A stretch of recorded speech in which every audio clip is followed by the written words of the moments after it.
What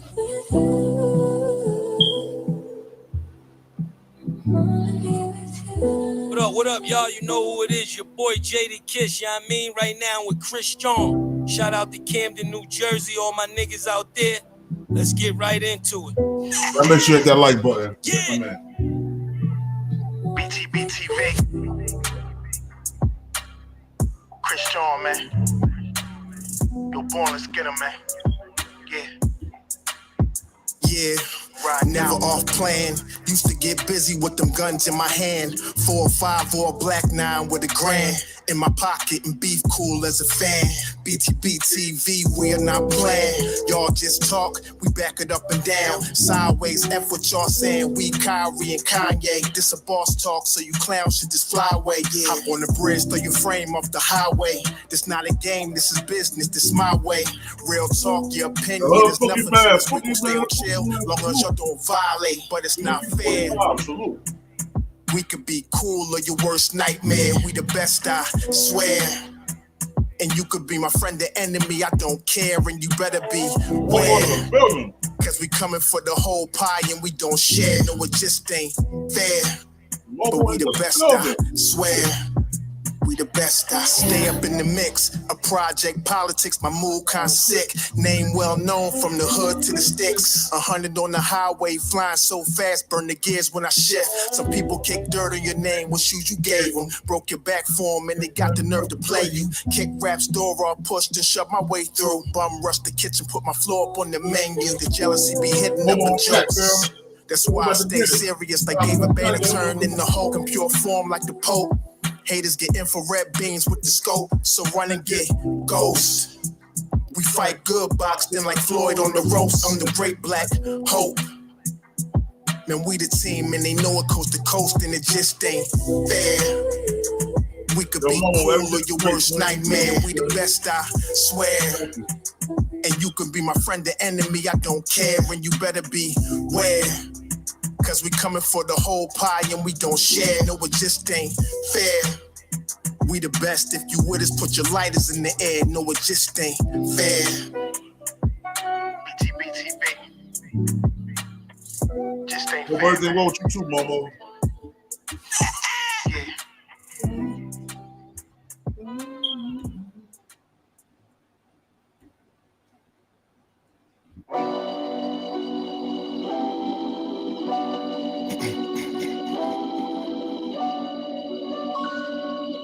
Yo, Born.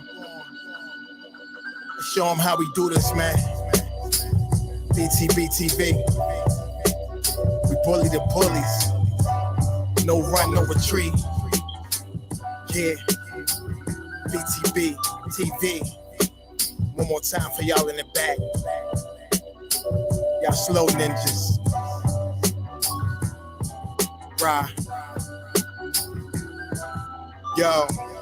John Gotti flow, rap Pablo, Escobar status, rap game Corleone. I can show you how you lay back and watch your pockets grow. Stay away from devious women, end up like Papa Smoke. Y'all wake up every day twitching like yo, I gotta post. I wake up everyday mission, it's $1 million notes, dominoes, bodies drop, rot stink like hollow toast. Broadway, man, if you know, then you know.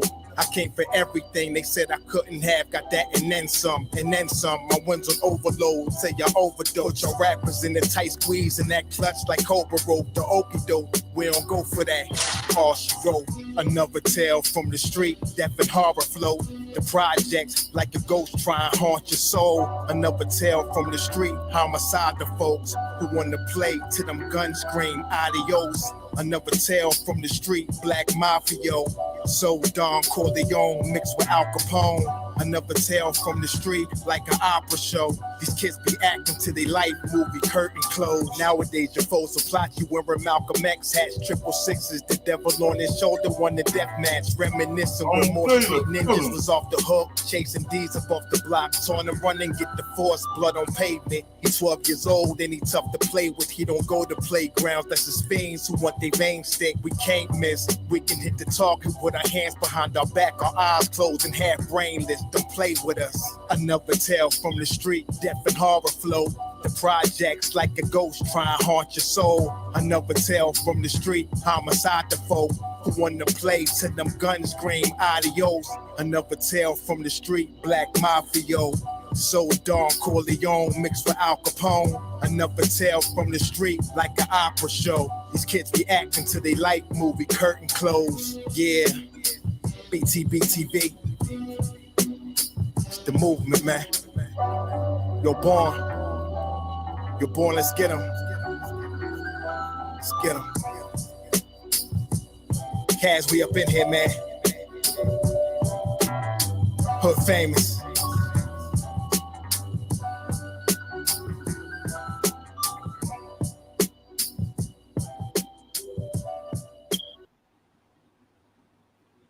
Salute, salute, salute. First of all, let me say peace to the 5% nation of guys and nerfs. Salam alaikum, alhamdulillah, rahmat all the true Muslim brothers and sisters in here. Out there, yo, it's the King of New Jersey, it's BTBTV. We bully the bullies. I'm your honorable host, born divine almighty Allah. And yo, I want to start this by saying, we ain't no Bloods or no Crips, we doing our own thing. BTBTV that started his own thing like, nigga, what? We're going to get to it. All right, man. I know a lot of y'all heard about this dude, Brian Glaze Gibbs. Well, I'm going to let y'all hear his story first, right? I'm going to play his story, and then I'm going to play the things that he was saying lately. Gangsters, a gangster. Is this y'all gangster right here? Hold up. This is my boy, Infomons. That's my bro. So everything is shout out to him. I want y'all to listen to this. Now this is the goons of New York. Brian Glaze Gibbs, he was a goon. But we're gonna talk about him. Let's go.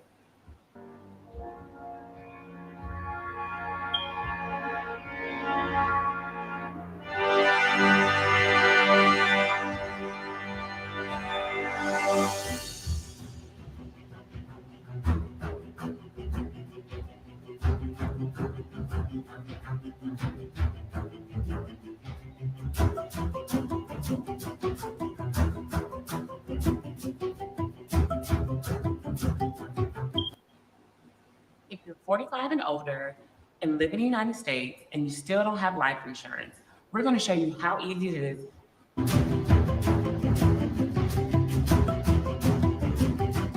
I want y'all to check this out. East New York, Cypress Hill houses.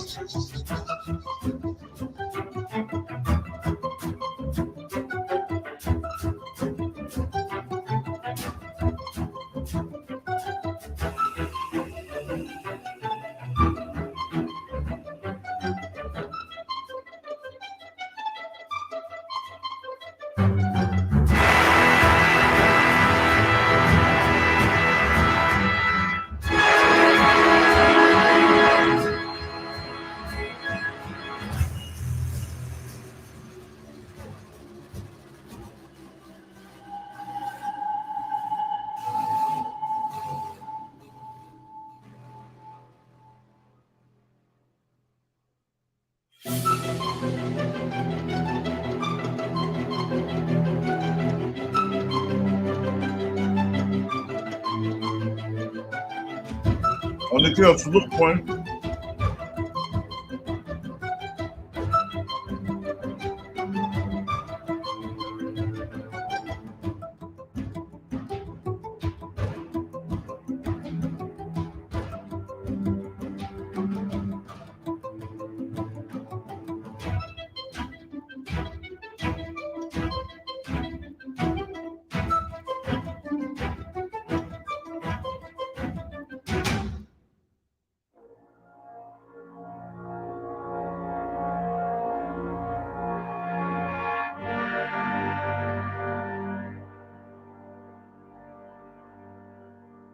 Moochie was a slick talker.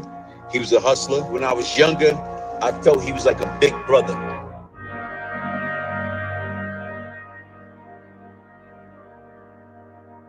The Nut Hut was more or less like a recreation center. Everybody used to hang out there.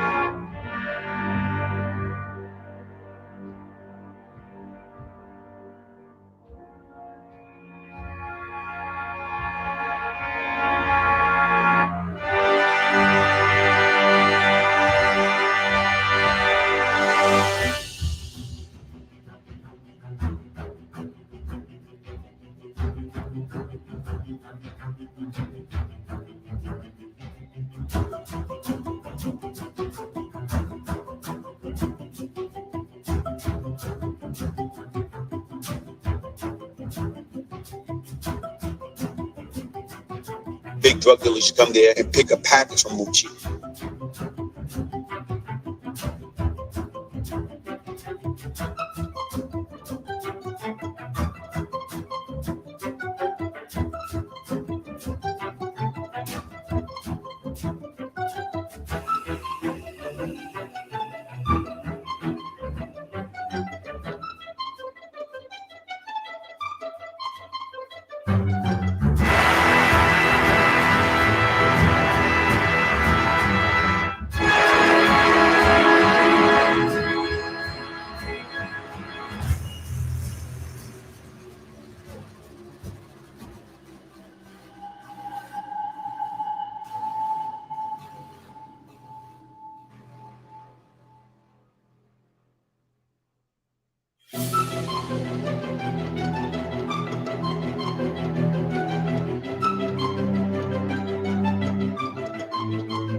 When I first met him, he used to like to be into karate. He started learning how to box. And when Tut learned how to box, you couldn't tell him nothing. Once he got into shape, and if he get into a beef or a fight with anybody, he was good. You know what I'm saying, with his hand.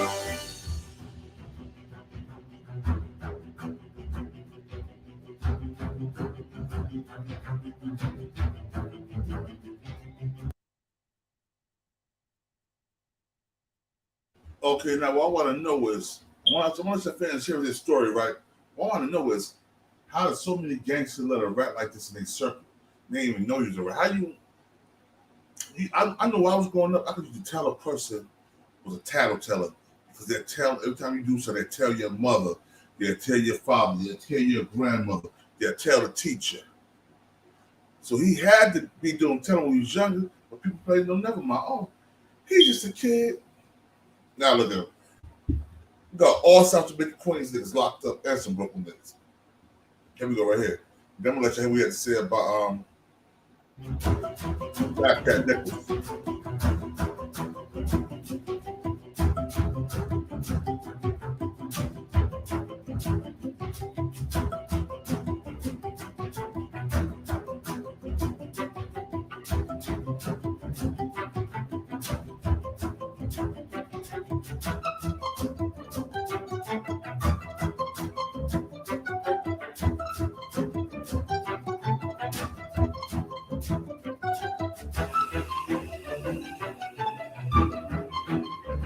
Yo, facts, Jimmy P45.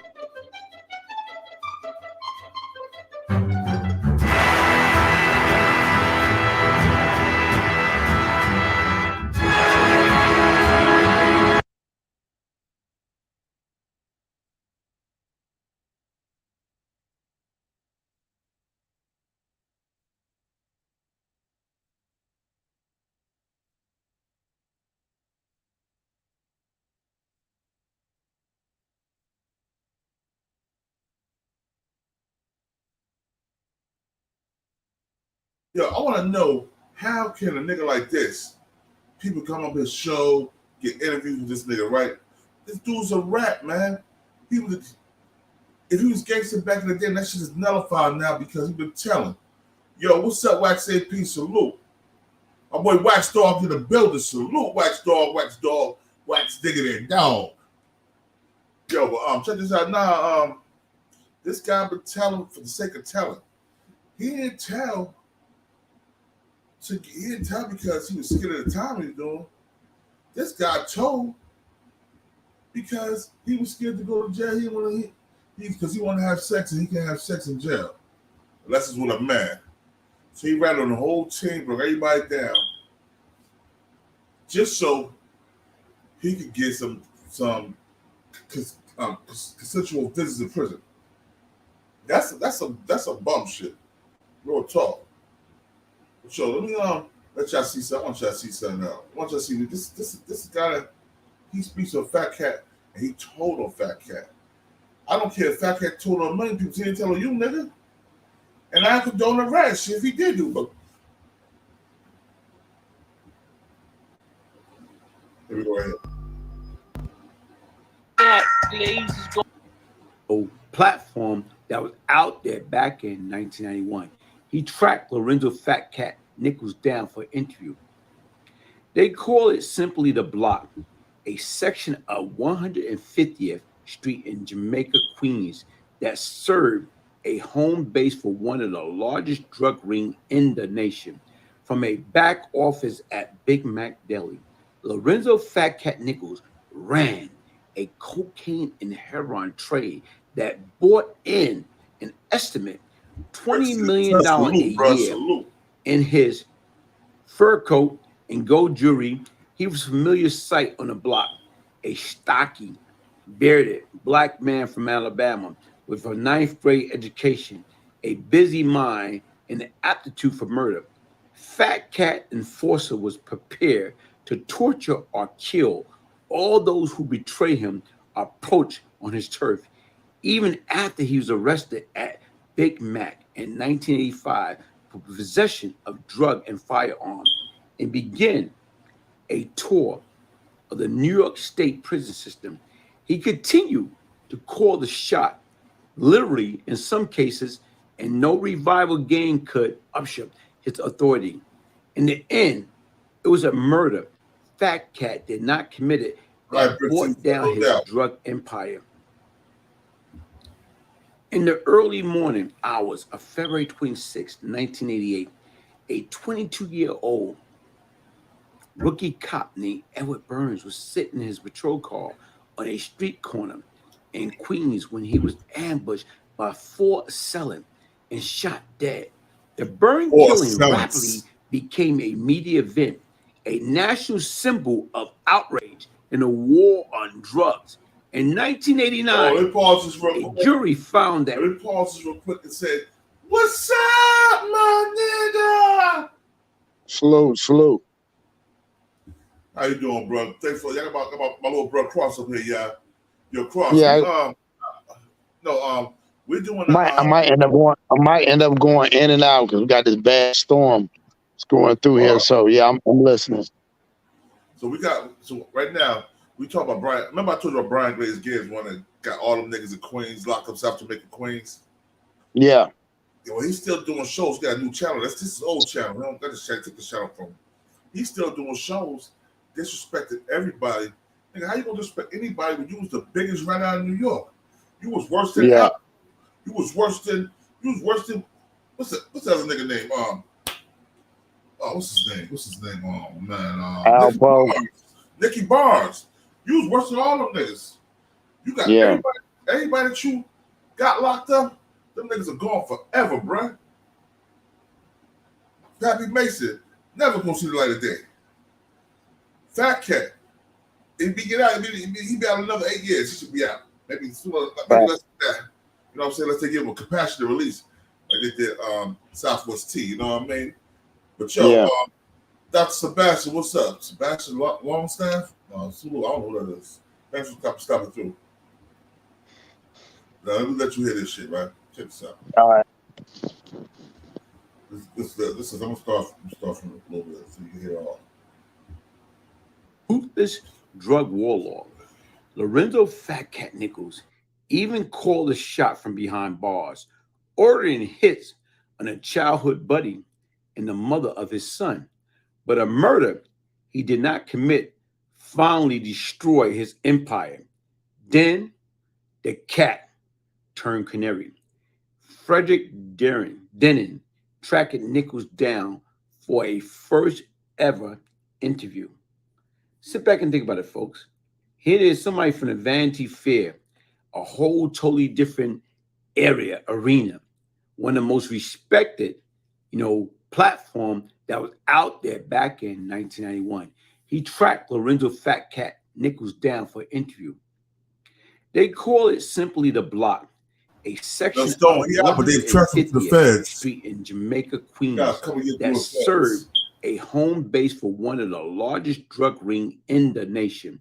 From a back office at Big Mac Deli, Lorenzo Fat Cat Nichols ran a cocaine and heroin trade that brought in an estimate $20 million a year. In his fur coat and gold jewelry, he was a familiar sight on the block, a stocky, bearded black man from Alabama with a 9th grade education, a busy mind, and an aptitude for murder. Fat Cat Enforcer was prepared to torture or kill. Did this nigga say a busy mind instead of a business mind? Yeah, he said it. A busy mind instead of a business mind. This nigga, you try to read, you can't even read, you dumb nigga. Yes, you dumb. Ryan Glaze Gibbs, you a dodo bird, boy. You can't even read. Nigga said a busy mind. Hold on, man. Here we go. Let me go back to this shit. Nigga said a busy mind. All those who betray him are poached on his turf. Even after he was arrested at Big Mac in 1985 for possession of drug and firearm, and began a tour of the New York State prison system, he continued to call the shot, literally in some cases, and no revival game could upset his authority. In the end, it was a murder Fat Cat did not commit it that brought down his drug empire. In the early morning hours of February 26th. And you know who's the guy who gave the information that Fat Cat, about Fat Cat, all the murders and shit? This nigga Brian Glaze Gibbs, but we ain't gonna say that shit. Listen, he the one that told all that shit. Yo, this is crazy, bro.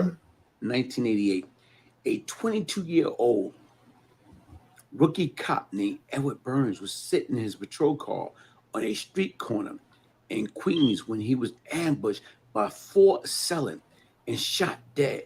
The Burn killing rapidly became a media event, a national symbol of outrage in a war on drugs. In 1989, a jury found that Burn death had been ordered by one of Fat Cat's fellow inmates at the Brooklyn House of Detention, Howard Pappy Mason, in retaliation for a show of disrespect by another policeman.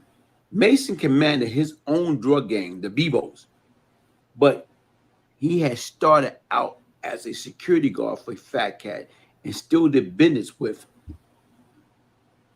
him. Nicholas' sister Viola worked for Mason and was his lover.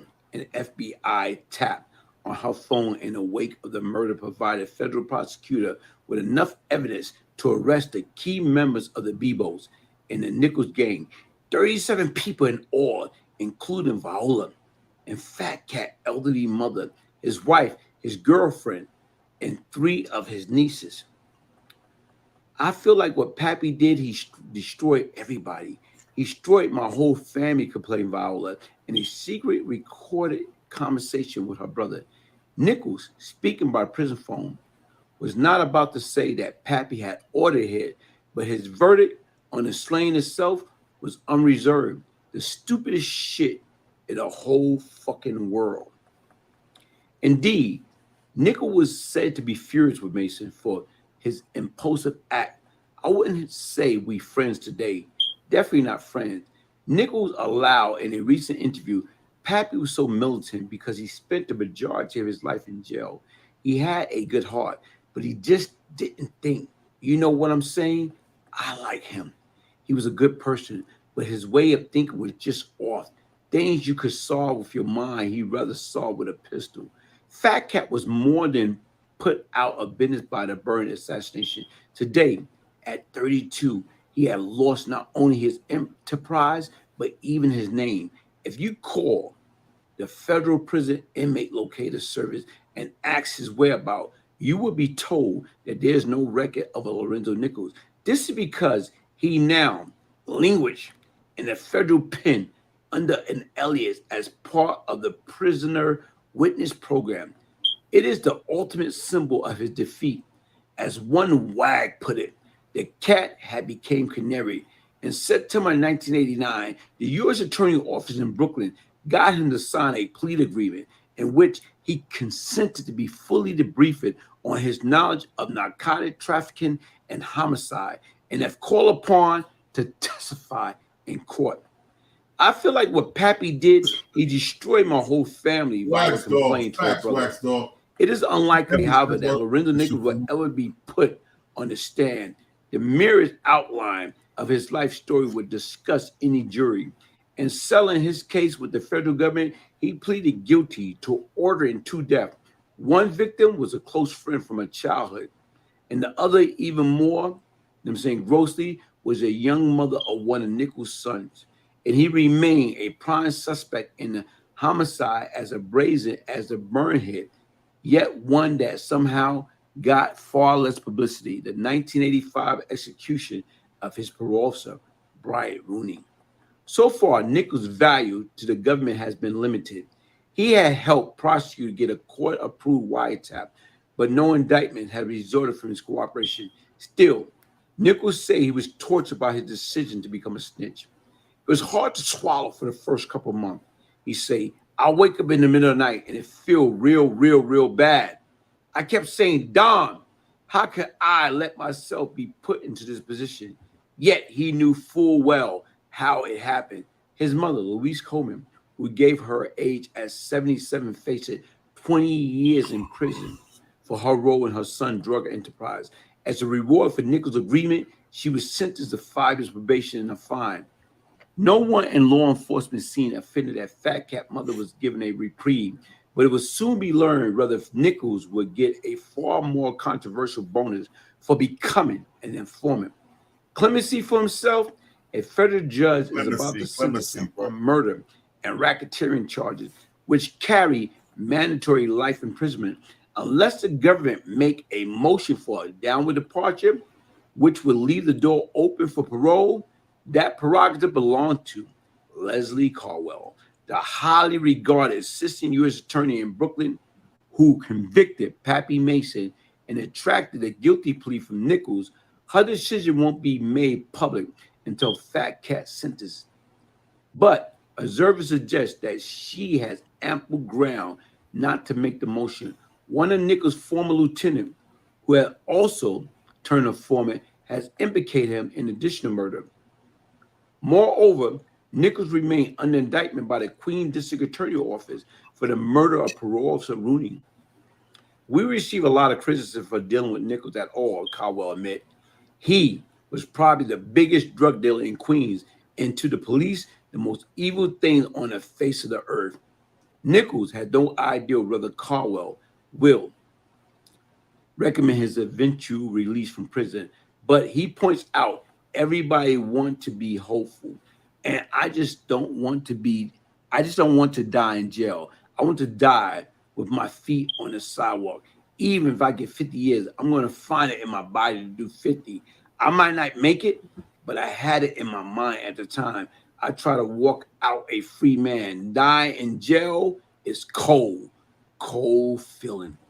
Nichols is making his remark over the telephone, and what he says is the only interview he had ever given. There are 3 federal penitentiaries equipped for the prisoner witness protection program. The rumor has it Nichols is the one in Phoenix. And what I want to know is, how come Brian Glaze Gibbs didn't tell everybody that he already had cooperated and got Fat Cat all that time? He cooperated, told about Fat Cat mother, Fat Cat sister, Fat Cat wife. He did all this. He got everybody Fat Cat family locked up, and Pappy Mason's family. But he want to talk about what Fat Cat did. No, nigga, talk about what you did. Talk about what you did. That's what I want to hear. But here we go, y'all. He denied. They don't allow me to tell you where I am. He say, all I can say is it's a federal facility, ain't no country club. He spoke in a soft voice with more than a trace of southern accent. His intelligence is evident.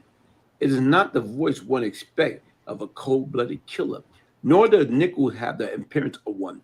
If you put him in a brown corduroy jacket with patches on the elbow, he would look like a college professor, say Warren Silverman, the assistant DA in Queens who sent Fat Cat to state prison after the arrest at Big Mac. He's a soft-spoken guy, but those guys are the most dangerous. He could say kill him in a real soft voice. And there was bodies stacked up like cord of wood in Jamaica as a result. The boy who grew up to be a killer was born on Christmas Day, 1958, at University Hospital in Birmingham, Alabama, to Louise Nichols and John White. Lorenzo Parent was not married, so he acquired a subname of his mother, deceased second husband.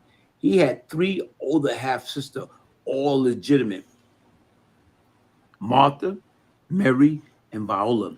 When Nichols was 9 months old, his mother left him to look for work in New York City. For the next 8 years, he was raised by his grandmother, Blanche Shelton, in Bessemer, Alabama. She was a devout Baptist. If you didn't go to church on Sunday, you couldn't leave the yard to go skate or play with the other kids on the block, Lorenzo recalled. By 1968, his mother had settled into a 2-story home on 139th Street in Queens with her third husband, a plumber named Amos Coleman. She worked as a private duty nurse. That year, Louise Coleman sent for Lorenzo. I never wanted to go. I loved my grandmother, he recalled. His mother was a good provider, but largely absent and uncommunicated, he say. One of the strongest early memory. Now I want y'all to look at this real quick, yo.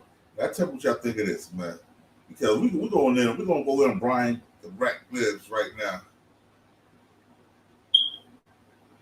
Hold on, y'all. Here we go. Every time, but y'all not listening, man. You are who you follow, and guess what? Crazy. So you better stay tuned. Get your popcorn. Get everything you need because it's about to go down. School. Being at these kids going back to school. And right now, when you sit back and you look at it, Yeah, that's what. let's get to that. Let's get to that. In the building. Hey, yo, can I ask Glaze a question real quick, man? Because I've been wanting to ask him this for a long time. I've been wanting to ask him that. Yo, you was just talking about dudes making deals and all that, right? Mm-hmm. How did you feel when you told on your brother, Glaze? You told on your brother. Oh shit. Who's my brother? Kool-Aid. Oh shit. Okay, listen. Oh. If I would have told my brother, jail. If I would have told my brother, my brother would have been under the jail. I just did 18 years, you heard? I'm heavy at the Brooklyn court up north, you heard? You gave your brother some papers to take somewhere. You told him to take some papers somewhere. And when he read the papers, you was telling on him in the papers, Glaze. That's a fact. Oh shit. So, listen, Glaze, that's a fact, Glaze. Oh listen shit. what you're saying. Okay. I know what was in the paper. Okay. So the difference is, Oh, you got him, bro. anything I was saying against You got my him. brother, my brother would have been indicted. My brother would have been in jail. That's not a fact. That's not. Yo, listen. Hold on. It's not a fact.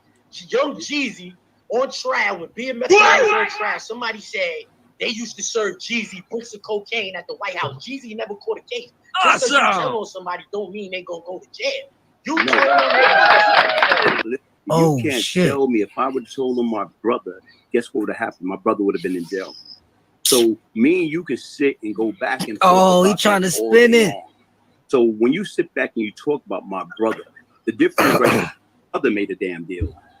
So even with all that shit being said, I'm listening to what you're saying.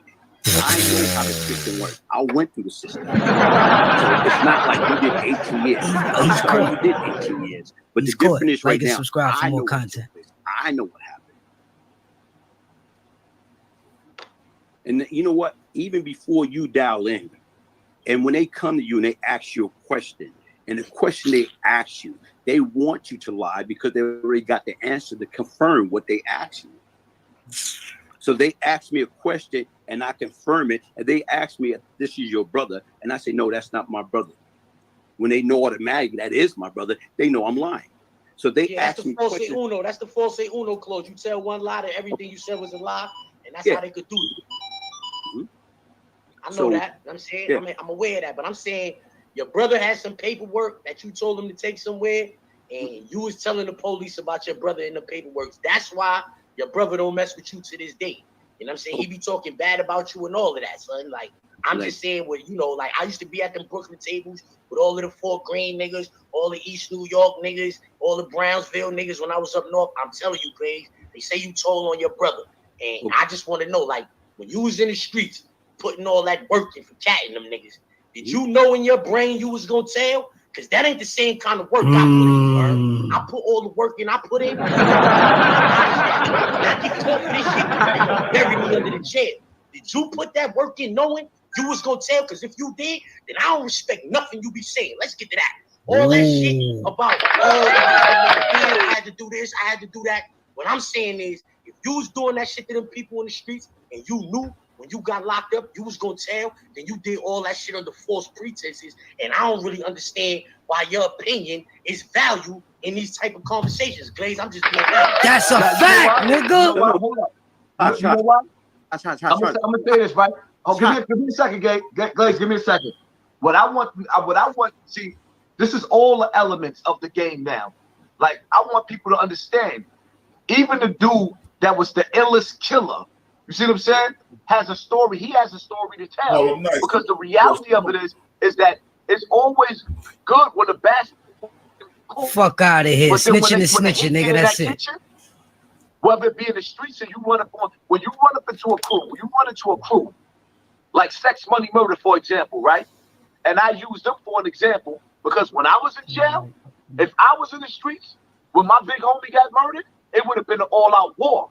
But these older faggot-ass niggas that was still in the streets decided to go to church. Their stomach was hurting. They had kids, all types of shit. When they couldn't stand the rain. You see what I'm saying? And now these same niggas in the Zulu Nation running around acting like they the shit all over again. No. With pressure bust pipes, nigga, you don't get to go back to being that again. Right. And that's the whole thing. Right. Because I'm saying that's a real question. Was like when you was doing that shit, was you like, did you know, like, yo, if I ever get jammed up, I'm not gonna hold this shit down? I don't know if anybody ever asked you that before. I'm curious to know that. That's a real question. No, but listen, and like, let me respond. Hold on 1 second. Stop coming in my studio. If you're not a big dog, if you're not invited, if you're not Doggy Diamonds or one of the other big dogs coming up, this is big dog talk right here. Stop coming to my guest. Hey, yo, House, I sent Minnesota the link in his on his text message out. Okay, listen.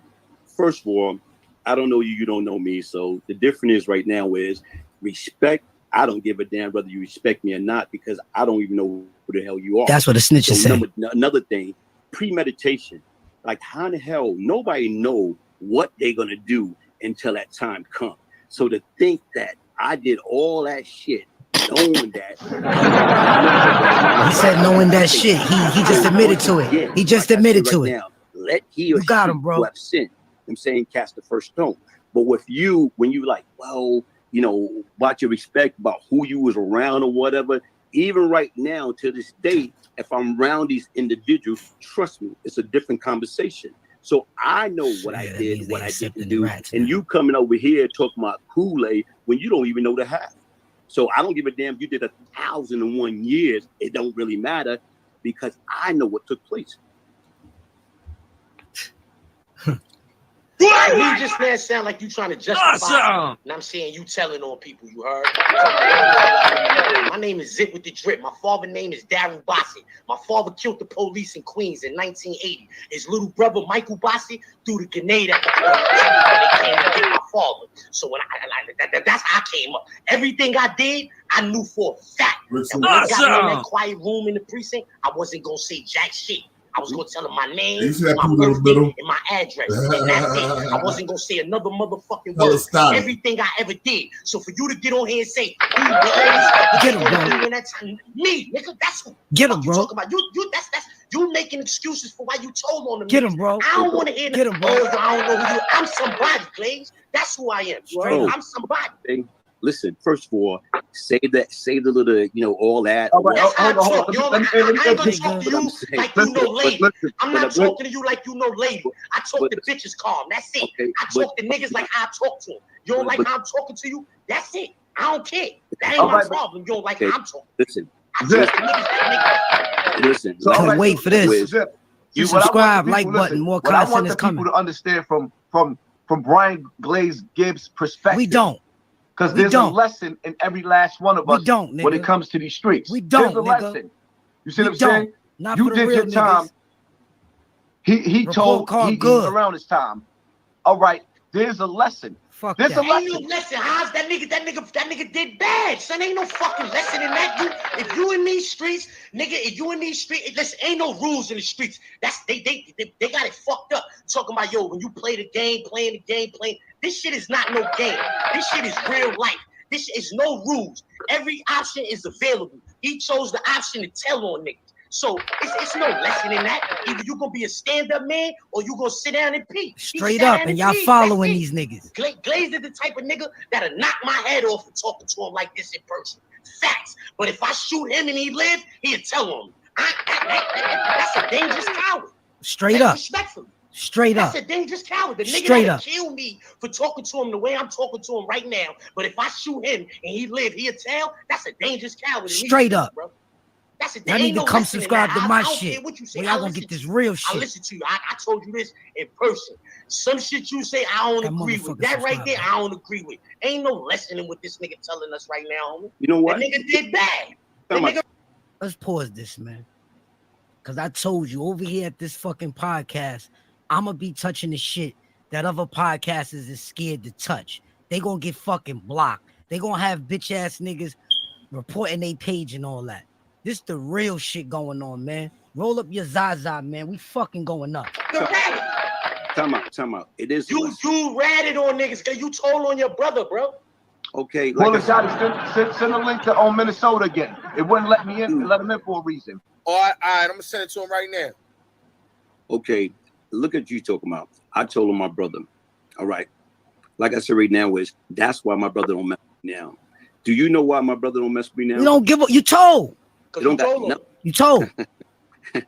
Hey, the bottom send line. him a link and tell him to come up here and tell us why he don't fuck with you. Straight up. I don't mess with my brother.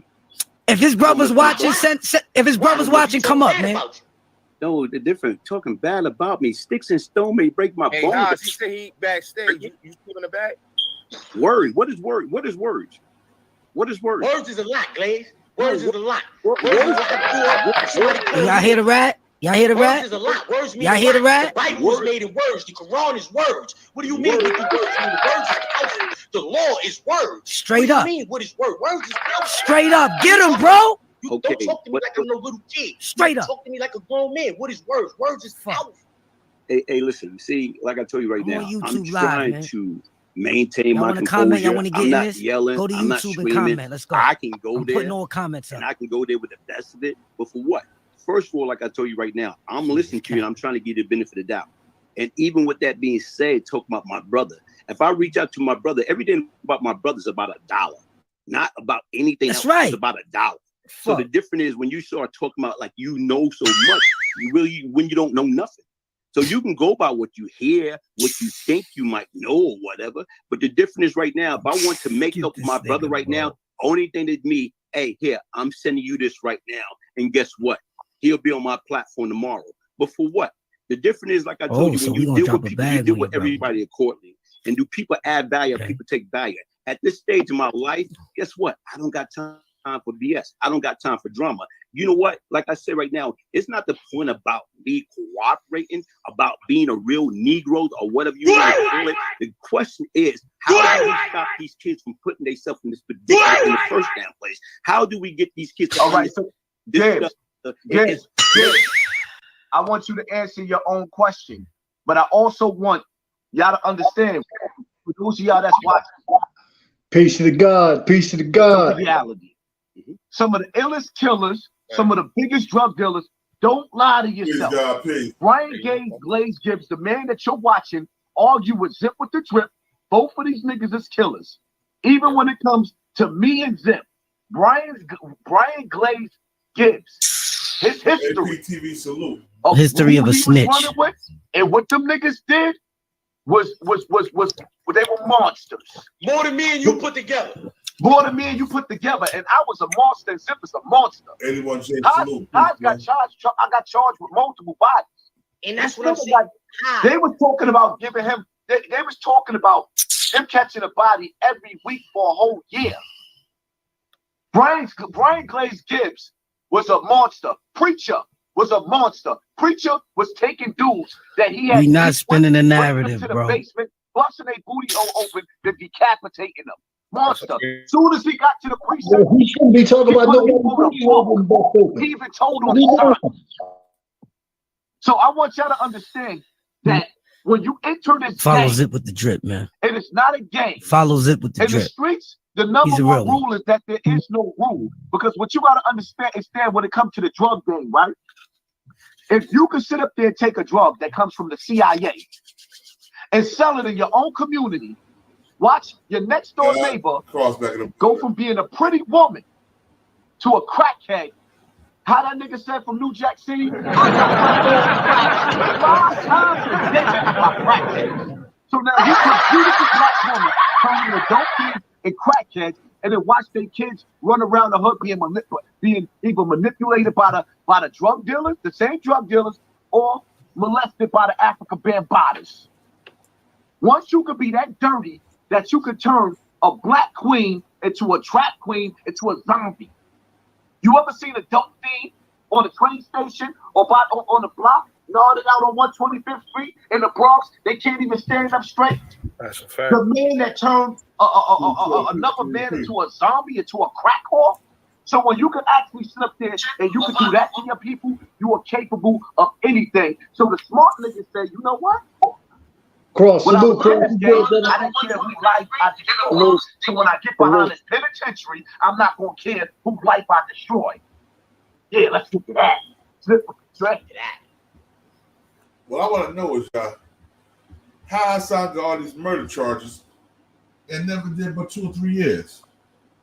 Man, because the shit's a lie. That's how. Hey, listen, I'm gonna be honest. I never heard about him doing no murder charge. I never heard about this dude until this shit, all this podcast shit going on. So I don't know. I ain't gonna sit here and say he didn't. I don't know. He might have. I don't know. He might just be really gangster, and we ain't figured it out yet. Yeah. Could be. Yo. Now check this shit out. This nigga say he beat 3 murders, right? If you murdered niggas, why didn't you murder the nigga that took your booty hole from you? Yeah. Well, they say you can't rape the willing. So I don't call that him taking it. Check the Hegel Glaze brother right here. Yeah. This is Kool-Aid, man. Here we go, right here. You click buy or book. Is your personal info going to be safe? Pound, hybrid, we lay it down. Corey King. You already know the channel. Everybody love it. You already know what it is. Whenever we get an opportunity, we got to pull up to the brother. And we out here right now with CK, Corey King, and we out here with Kool-Aid, the brother of Brian Glaze Gibbs. How your brothers doing today? Peace, peace. Peace, peace. You already know what it is, man. I'm sitting here vibing with Cool. Yeah, that's what we call him affectionately as Cool. I mean, the big homie and all that. And, we just want to just get down to, I got a couple questions for him. But then after that, I'm going to fall back with my question and it's basically let him, get some things off. As you already know, as myself or everybody else, he did a lot of time. Whatever. So first of all, because it's my first time seeing you all these years. Welcome home, bro. Thank you, bro. Thank you. Been home, but welcome back to New York. Welcome back to New York. Yes, sir. Yes, sir. You know what I mean? And basically, man, first of all, anybody offer you any monetary gain for this interview? Nah, but I could get paid. Well, of course you could. Nah, I mean, of course you could. I mean, you know, if we do a million streams. Nah, but we do. I'm joking. Can I just ask a question real quick? Let's tell everybody right where we at. Cypress Hills Projects. In which borough? We got a lot of Cypress. Brooklyn. Let's go. Brooklyn, the notorious East. Okay, You know what Brooklyn, I mean? stand up. Let's go. Stand up. All right, so basically, whatever. Some of the questions I want to ask, like, how do you feel, you know, knowing that, you know, and no disrespect to, even though I was mad, we said some things to each other, but no disrespect to you either, Glaze. My thing is, how do you feel with him taking you and D-Night's life and this, everything that y'all done as youth, as children, he put himself in your role? Yeah, well, first of all, it's a assassination on our character, you understand? I mean, the street know who me and Nice is, you understand? So just like I say, for a clown to get on this YouTube platform and start spreading lies, you understand, and downplaying our credibility out here in these hoods, you understand, it's disgraceful, you understand? Just for a little bit of clarification for the individuals that might come here and not know exactly what you're talking about, who is the individual that's stealing whose life? Brian, Glaze Gibbs, who's also his brother, whatever case it may be, whatever, basically assumed his identity, my man D-Nice identity, and he's running with it. He got the whole world believing that, you know, allegedly he was making, you know, a large sums of money, and a lot of the things that was going on, he was the shot caller. And in fact, me as a youngster under all of them, I know for a fact he was respected, but he wasn't what he's claiming to be.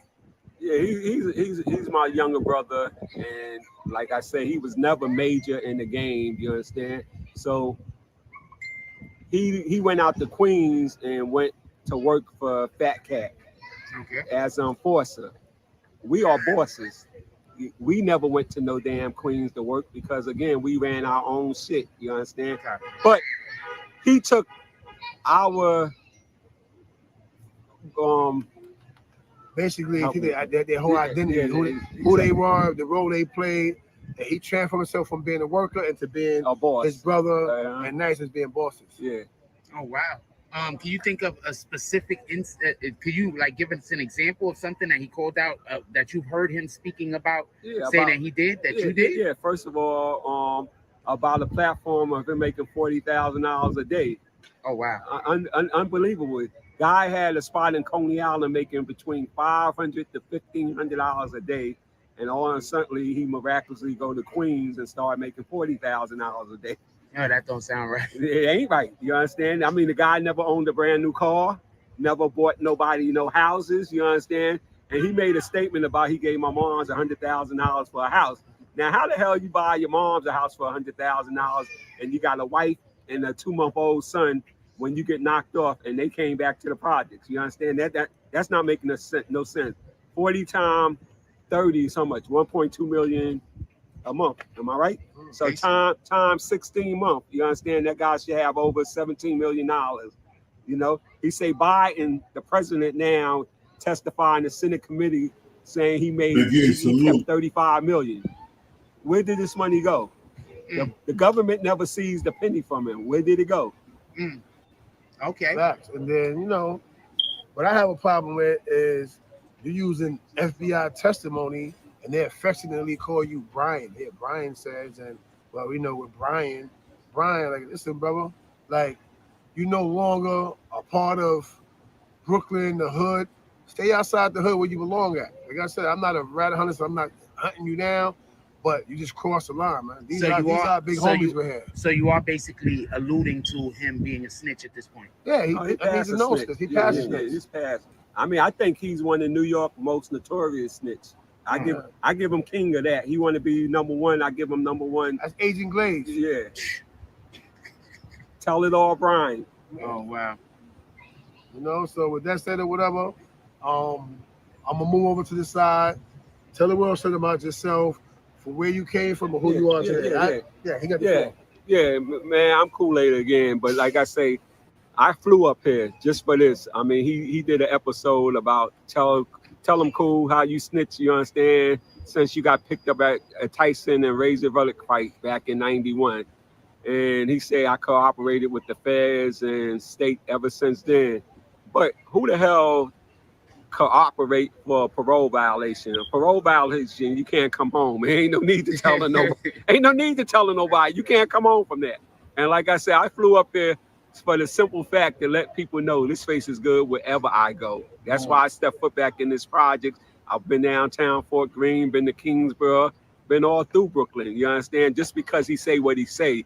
If my name was in anybody paperwork, by now it would have been exposed. So, Mr. Brian Glaze Gibbs, you're on the clock. You understand? Produce this miracle paperwork. You understand? Of Kool-Aid snitching. Okay, so he's also saying that there's paperwork of you snitching. Oh yeah, he said it, but I mean, I want to see. Let's put him on the clock. You understand? Let's give him a whole 30 days. Let's give him a whole 30 days to find his paperwork. You sounded like you pretty confident that there is no paperwork. Shit, I know it's no paperwork. So let's put him on the clock. He gonna come back with something with like crayons and magic markers. Oh man. Okay, so basically that's a snitch that you're saying is a snitch, calling you a snitch, and you're not a snitch. Oh well, we got paperwork on him. We know what he is. Boom. Okay, so that's what it is. Anything else you want to go out with, my brother? Oh yeah, I mean, like I say, me and Corey tag teaming, but like I say, you want to know more about that dude, Brian Glaze Gibbs? Go to James Kool-Aid Gibbs. The truth about Brian Glaze Gibbs. Boom. Boom.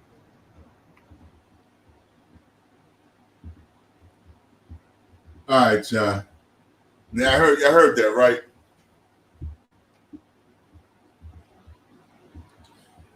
Yeah, I heard it. Yeah. Hey, hold on. I didn't know he snitched on his brother, and let alone you went and snitched because you was on a parole violation. Nigga, no need for you to snitch. Nigga, that's a parole violation. You wasn't walking out that door anyway. No, he said his brother, he said Kool-Aid said that Brian said he snitched. Yeah. That shit don't make sense. That shit don't make sense. Nah. Nigga trying to clean up. Brian Glaze Gibbs a liar. Glaze is a rat and a liar. Most rats are liars. Let's keep it a buck. Let's keep it 100.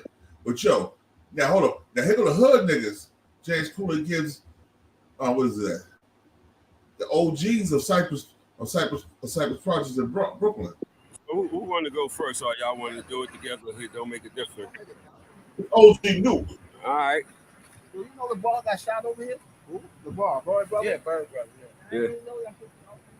Yo, we out here in Kingsborough, man, with the infamous Pies and Nuke, man. You know, somebody who really know the story of what went on in the late 80s and 90s out here, in the middle 80s and the 90s out here, man. You know, we just trying to set the record straight on this character they call Brian Glaze Gibbs. You understand? He been putting people name in his mouth, you understand, who's very credible and got nothing to do with his bullshit, you understand? So I'm gonna ask these brother a couple of questions and let them voice their opinion on it. I mean, this is for both of y'all, man, Pies and Nuke, you understand? Do y'all know this character? I never met him a day in my life. You never know him? Well, you know I know him because you know I lived around the corner from me and shit. Yeah. I lived in Cypress. I lived on Milton. I'm from the East, but I'm from everywhere. Okay. I know him.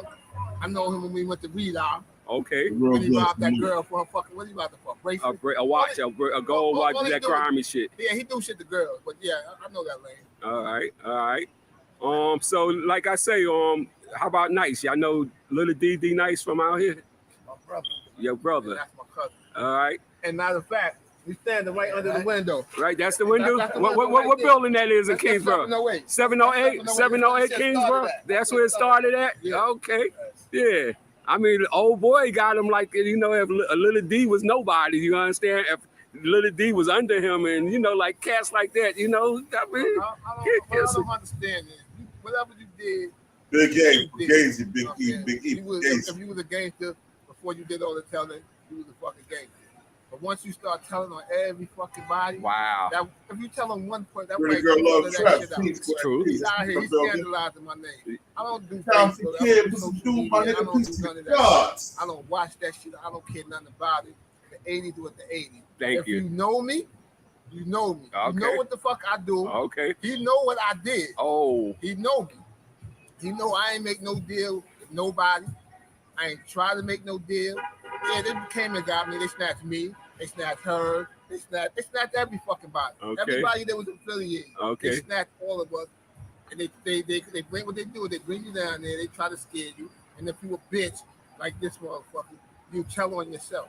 Oh, You'll wow. tell on yourself. Okay. And now you got to do some fucking bitch shit. Yeah. But I never told on nobody. There's nothing written nowhere. Anything you say. Pretty Girl Loves Trap Content. Good show the other day. I was actually listening. Very good show. If I was that told on anybody, my cousin, he would have that in his discovery. Yes, sir. They tried to put me on these indictments, but fortunately for me, this clown wasn't around, and all he got is secondhand shit. It's hearsay. Yes. Or he would have been pointing me out like he pointed every fucking body else out. True that. So with this nonsense that he's talking about, that they brought you down to tell on D, you understand, and they couldn't do nothing with your sentence, you understand, that's totally false. Totally false. Because they brought me down. They brought me down. Twice. Okay. They brought me down. They tried to scare me up over it. This is your chance. This is your chance to cooperate. If you don't cooperate, people is using your name. Make sure you subscribe to Pretty Girl Loves Trap Content. You have some dope shows, yo. I don't know. Subscribe to her, man. Whatever y'all got all the Fact. Content be very good. Facts. So you actually was doing time in the state when they brought you down. I got 20 to life. 20 to life. Yeah, people thought I had 100 years. Okay. People did all these stories about all this shit I did. Whatever I did.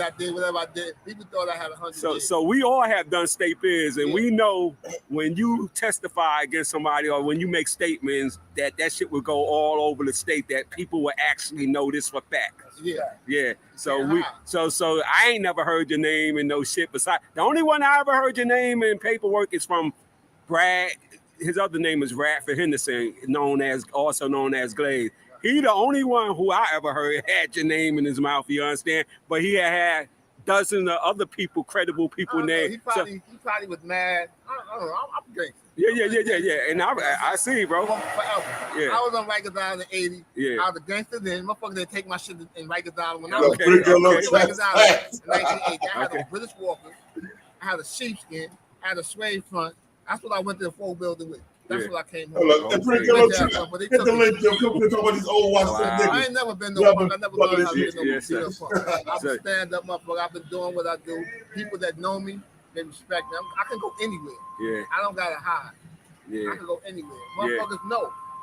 My man K.O. Smitty said, no matter what you do, there's always somebody there, and the shit gonna come up. That's right. If I told anybody, if I made stay wherever, it would be because he also have done the same shit about me. Well, tell me this. Any of y'all been doing, both of y'all done did about 20 years in that state. 31. Oh, 31, goddamn. I did 26. Well, now, let me just say this. If I would have helped them in any way, they would have helped me get out of jail at the first board. Yes. The broad, I forgot her name, the black bitch, whatever name. A prosecutor, a DA, right? Margot Brody. District attorney, you talking about? Whatever the federal prosecutor. Yeah. She said in my face, she this close to me. She said, "You stupid."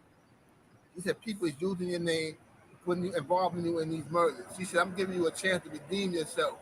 She said, "I'll write a letter to the parole board guaranteeing that you get out of jail. All you got to do is help us." I said, "I don't know nothing. I ain't help nobody." She said, "You don't want to help? I'm gonna write the same letter requesting that they never let you go. You got life on the end." I went to 3 boards. Wow. If I helped them, I had to go to 3 boards. Nah, that definitely that's true. That's a mouthful right there. But another question, now his new shit is hey, cool, you've been snitching ever since you got picked up in Vegas. Y'all both did 20 plus in the feds. I mean in the state. Y'all ever heard my name in anybody paperwork? Never. I ain't heard nothing. Okay. I want to address something. Yeah, go ahead, Nuke. Go ahead, Nuke. That Nice put a hit on me because I was telling. Yeah. I got a co-defendant that's actual innocent and did 12 years behind me. Right? I did 31 years on that. Yo, you got Pretty Girl Love Trap in the building, y'all. What's up, y'all? What's good? Salute. Yo, you got to hang up your YouTube in the back, Pretty Girl. Oh, I see. Oh, my bad. I got all these tabs open. So what you think about these old heads, these guys that's like 60 years old, still trying to live their glory years right now? It's ridiculous, but I understand it because I'm from Harlem, so I already know. Just in general, New Yorkers, they love the globe. You know what I'm saying? So I Right. understand. It's to them, it's kind of like chilling on the block with their homies because they still talk about back in the day today. So it's definitely it's not surprising, but I just think it shows you what type of cloth these people are set up in. Like for instance, my old heads, my unks, they would never be on Beyonce's internet, Big Meech internet over here telling them. Right. But they different breed than these cats we see just telling all their business. Like if you already know, like you don't got to tell the internet what you did. But like I said, sir, I don't know, just New Yorkers, they got to tell everybody. Let me ask you something. You from the hood, like I'm from Jersey, you from New York, you from Jersey, New York, and we got Virginia in the building. Let me ask you a question, right? Mm-hmm. Have you ever heard anything positive come out of Brian Glaze Gibbs' mouth? Nah, and I haven't really heard anybody say anything positive. All right. Now he's talking about he's doing everything. He's telling all these stories to protect the youth, right? But it sounds like to me he's telling all these stories to gloat after you ratted on the whole South Jamaica, Queens, and half of Brooklyn. Yes. They use that avenue. They use that excuse. I'm trying to educate the youth, but you can still educate the youth without having to tell all the business. But he has a history of telling. Yeah, it's all right. Yeah. Everybody like a little karaoke, but doing a little too much over there. That nigga a shot light right now. Bet your by golly. That's fucked up. On you tonight, girl. No, but yo, we got my boy. We got Brick City Tell in the middle. Brick City Tell, come on, man. Now you heard everything Brian Glaze Gibbs said. Right now, he got a show coming on tonight. Well, he's talking about Fat Cat again. I'm gonna keep it a bang. I'm gonna keep it a bang. I see everybody he's talking about. I've heard of. I've never heard of him until podcast. It seems like they call this shit dry snitching, right? But most of these motherfuckers getting up here and dry snitching, and he's one of them because he's telling everything. Now, whether he told to the feds or whoever, I don't know that part. Hold on. Listen. Let me tell you something. Now, I'm going to let y'all hear this. Pretty Girl Trap, crossing the buildings, Brick City Turner Bill. Check this out. Now, I didn't know he said he told dead people just before I got locked up with the feds, right? So I'm with the feds. My man bring me a book. This is like 2018 or some shit like that, right? I'm in the feds. The man bring me a book, right? And he like, yo, this is the nigga Brian Glaze Gibbs that you was talking about doing an interview with. This is his book. You need to read this before you do an interview when we go home. I'm like, I got you. So I'm reading the book, whatever, right? I'm gonna tell you the first thing this nigga said in the book, right? One of the first things he got locked up, right? With the Fat Cat shit. He said, I started seeing co-defendants and people that told was getting conjugal visits with a woman. And I'm addicted to sex. So I figured, why not tell? So what you're saying is, if you didn't tell, you would have been having sex with one of them boys in prison. Because you got no moral. Glaze said this? Yeah, he said he told because he had a sex addiction, and that's why he told. So you couldn't get no woman, but so you tell on everybody. Yeah. So, but if he didn't tell, he'd probably be getting the pussy butt. Come on, because he got no morals. He got no standards. Maybe that's why him and Hassan cool right now. Hey, Born. Salute to the chat. Biggie in the and building. French mob. Hey, what's up, Big? Look. So basically, I ain't never heard of that nigga. I only heard of that nigga on that them Infomons documentaries. Yeah. Exactly. You know that's what I'm. Wait, finish what you're saying, but that's one thing. But my thing is this. Okay, bro. To me, YouTube fame is worse than crack because you got a lot of these niggas that make these YouTube channels. Now all of a sudden, these niggas was Tookie, Monster, Cody, and everybody all combined into one. And then once you start peeling back layers, you be like, oh, man, you niggas wasn't nothing, man. You know what I'm saying? Not what y'all say. Not what y'all claiming to be. I mean, you know, I did some little hood stuff here and there, and I really ain't proud of that. That's why I say, dude, I'm a nobody. I'm a worker, man. I'm a nobody. I don't want no fame. I want to stay out the way, stacking mine, doing what I do, bro. But it just seems like these niggas get a hold of it, because he ain't the only one. There's a few niggas out here. But no, but hold now, on. This nigga, listen. This nigga's a bigger rat than Apple. Apple didn't go live on YouTube when he came home after he told all them niggas in DC and some niggas in Brooklyn. He didn't go live on YouTube. He wouldn't even do interviews, really. Yeah, but it was other niggas. But it was other niggas that was telling Alpo's story too. See, Glaze is the only nigga that I heard telling this. I ain't heard nobody else. He the only one that's saying this. You know, it was other people that backed up. He said he teach them kids to tell. Yeah, you know what I'm saying? So I'm just saying, bro, everybody that made these channels, now everybody is either super cripped out, super blooded out, or nigga was just that nigga. And it's like, nah, man, ain't nobody trying to hear that. You niggas is just trying to, like I said, YouTube fame is a drug, bro. It's a drug. It really is. Hold on. My nephew said it best. He said these motherfuckers get up here and be like, I shot this motherfucker, I shot that motherfucker. But then when you get in person, they be like, oh yeah, I was playing a video game. I was talking about Call of Duty. Man. And what's crazy, look, for me and cats in my era, bro, we let sleeping dogs lie. We did a lot of shit in the 80s and 90s, bro. We really did. But to me, it's like, dude, let all that, like, let that lie, like, bro, let that shit rest. You know what I'm saying? Like, yeah, they ain't don't. no need to open up. Ain't no need to open up old wounds, bro. Like, let that shit rest. If it wasn't for YouTube, you'd have never heard them stories anyway. Exactly. Niggas come home from jail and get a YouTube deal like it's a fucking record deal. Start singing like they fucking Temptations. Man, then even when they be telling them jailhouse stories, it be like, dude, you niggas is lying. You niggas been up in there looking at butts and bits for 10 years, nigga. That's it. Yeah, you ain't doing nothing else up, nigga. How much can you do in prison? You know what I'm saying? It ain't a whole lot that you can do in no prison. I'm glad you said that, Cross. I'm glad you said that, Cross, because I wanted to say something about that too.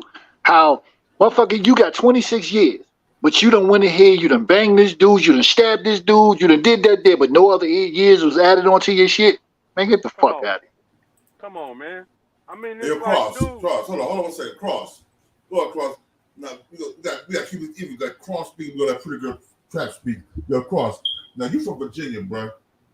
How many niggas in Virginia do you know that was straight gangsters that's on the internet telling all this shit?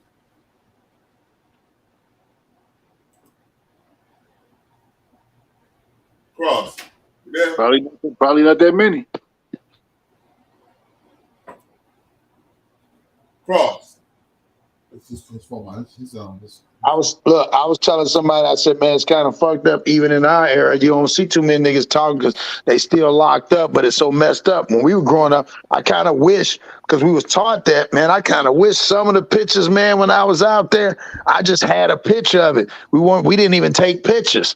You know what I'm saying? People, we didn't do certain things. We was all together. Hey, bro, if you was with a female, hey, don't take my picture, man. Don't do that.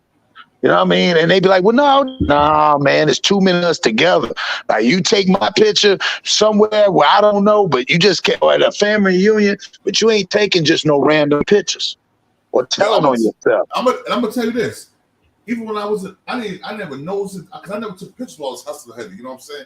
I never want to be in pictures. You might see me in pictures, me and my man with 2 chicks and we chilling, whatever.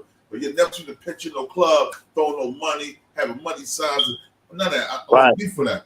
But I remember when I was fucking with BMF while I was living in Atlanta, right? Yeah. And I forgot all about the pictures. When I went to get federal probation, this is almost 20 years later. Know what they said? You're not allowed to get federal parole to Atlanta, to Georgia. Because they like, we got you in pictures with BMF, with this person. Now, like, oh, I forgot all about them pictures. You know what I'm saying? So, yo, bro, pictures speak 1,000 words sometimes. Fact. Yeah, and plus, you don't want to keep bringing up that old shit, bro. Like, I know some dudes who, you know, man, like, some dirt happened a while back. You know what I'm saying? Everybody thought that shit was dead, so niggas came back talking about it, and they ended up smoking them niggas. It's like, dude, let these niggas' mouths is too big, man. There's a lot of niggas is in jail behind old shit they did years ago because they went on Vlad TV or because they got on IG and all this talking about how gangster they are. Now these niggas, now, you know what I'm saying? Now Yeah, a whole hold lot up. of old stuff they getting caught up with now. Hey, Pretty Girl Try, let me ask you a question. You from Harlem? Yes. So how come it seems like it's a abundant of niggas from Harlem that told?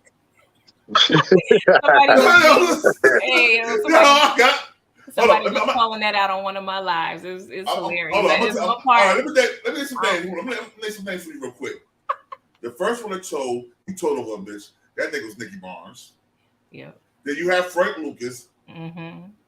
Then you had Alpo. Mm-hmm. Even AZ Faison was a rat. He told her the niggas had shot him, and he was messing with a 13-year-old girl at the time. That girl that got shot and stabbed, she was only 13 years old. What? Word. Hey, hold up. And let me tell you something else. Everybody think he told because the people shot him and stabbed him up. You know why he really told? When they opened that safe that was in that house that the people came to kill him about, when they opened the fans of that safe, they found a bunch of drugs, money, and then they had that little 13-year-old girl laying on the floor, stabbed and shot. Damn. Yeah. I'm just say we from Harlem. We too pretty to be in prison. That's the only explanation. Yeah, I was about to say the same thing.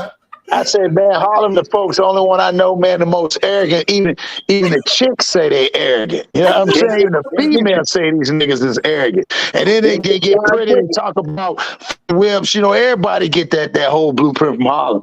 But like she said, for some reason, bro, they get caught. Man, these niggas go from talking that gangster shit and, you know what I'm saying, and all that shit. Hey, well, what do I need to do? I'll give you any information you need. Well, you know, but the real ones, they keep quiet. Everything be all fun and games until that judge get to handing out that time. And it's like, oh, is anything I could do? Nah, nigga, I thought you was hard, nigga. I thought you was ready for anything. I thought you was that dude, but then you out here doing all this shit in the streets. Catch up to you. Now you don't want to do all that time, so now you want to tell on other niggas that was doing stuff. You know what I'm saying? I don't get this, bruh. But yo, you know what's so funny though? I'm gonna tell you. Now, what you were saying about Harlem, Pretty Girl, like she said, she's from Harlem. My father lived in Harlem most of my life, so I actually had to go visit him from Elizabeth, New Jersey to Harlem like every weekend at one time. That's where he was home from prison. And I'm gonna tell you something. My father, his friends' kids, they was tattletales. Niggas told everything. Man, I'm just being real. And like I said, I did my time. I never told them. You will never find me nobody paperwork. But you know what? One thing you know else you're gonna find? You ain't gonna find me telling on nobody. Period. Yo, I remember I got smacked in the mouth from my father one time talking about. I'm like, oh, she did. I didn't do that, Dad. Stop being a tattletale, nigga. Stop being a snitch. Pop me right in my mouth. If more of these cats that was in the game got popped in their mouth for telling they was kids, it'd be a lot less snitches out here right now. Yeah, these niggas chatty patties. That's the problem. I blame the game when we was younger. That nanny nana boo boo shit. Motherfuckers playing that. That's the fucking game they playing now. Nanny nana boo boo. I told you. Yeah, well, see, you know, back in the days, man, like in the 80s and 90s, bruh, niggas didn't even used to let niggas who didn't belong on the block be on the block with us. Like, you know what I'm saying? Like, nigga, if you was smart, nigga, you was a good student and, you know, wasn't about that, dude. We used to kind of chase niggas out from around us back I'm gonna say this too real quick. Check this out. The funny shit is, it's more niggas that snitch than women. Everybody talking about how women ain't loyal, ain't down for you. Half of the women that take cases for that man. I know Harlem chicks that ain't tell nothing. I know New York, New Jersey chicks ain't tell nothing. That's one. You know what? That's one thing I can't say about East Coast females. That's hands down. Nigga, they ride with you. Nigga, they gonna take the L. You take the L or whatnot. And if you go in there, they gonna still ride with you. Now they might kick it and find another D boy, but they always come back. Yeah, they go get They ain't like Glaze. They don't care about conjugals. Yeah, but keeping it 100, niggas ain't supposed to have. They went like when you look at them, like them old gangster movies, and you never seen women up in their business. You know what I'm saying? They kept women out of their business. We got women all up in our That's the phrase. business. The less you know, the better. That's the phrase. The less you know, the better. But you also got to think about it too. It was a lot of women bosses. You got to think about Madam Stephanie Sinclair. They ran the numbers game in Harlem before. But it's very little women that really ran it like that. From her to Griselda, it's very little women. It's mostly these guys that's out here that get on the block, play big and bold, and then when the shackles is on your arm and you facing that judge, and that judge looking at you like, "How old are you?" I'm 26. That's how long you're gonna be in here. That's when what about Malcolm and Raheem and them? They was with me when I did the shooting. Like, what the fuck? Oh no, they told that before they even got to the judge. They told that while they was still in the damn precinct. They told all that. That's why they got you. They told you already. Soon as they got shackled to the bench. Soon as they got shackled to the bench. Hell yeah, nigga, you already know that. Yo, and I'm gonna tell you the funniest thing I ever seen. I'm sitting in a holding pen, right? I'm in a holding pen. I'm waiting for my bell or whatever. They're like, you don't got no bell. I don't have no bell. I don't got no bell. This nigga is already up to tell the detective everything about the whole operation. I don't know nothing about it because they ain't gonna tell me he said that. But I go down when I finally get my discovery paperwork, right? And I'm like, I'm writing my nigga. I'm like, yo, hold it down, but we gonna be good. Don't say shit. You know what I'm saying? We write back and forth. Yo, I got my discovery. I got my diaper paperwork to give you discovery. This nigga was singing like Luther Vandross, yo. He was on the woo woo woo woo. The nigga told everything. I'm like, nigga, right? You wasn't gonna get no time like that, man. We could have fought this shit. We could have beat it because there was no proof we did anything. Yeah, and plus, born these niggas too. These niggas don't know police tactics. Like if it's two of y'all did some shit, the police gonna come tell you your homie told, and he gonna tell your homie you told. Yeah. So y'all can start telling each other. A lot of little young niggas don't know that though. You know what I'm saying? The police got tactics to make niggas confess, nigga, to tell on their mama. Okay. Yo, hold on. And I'm gonna tell you some funny shit.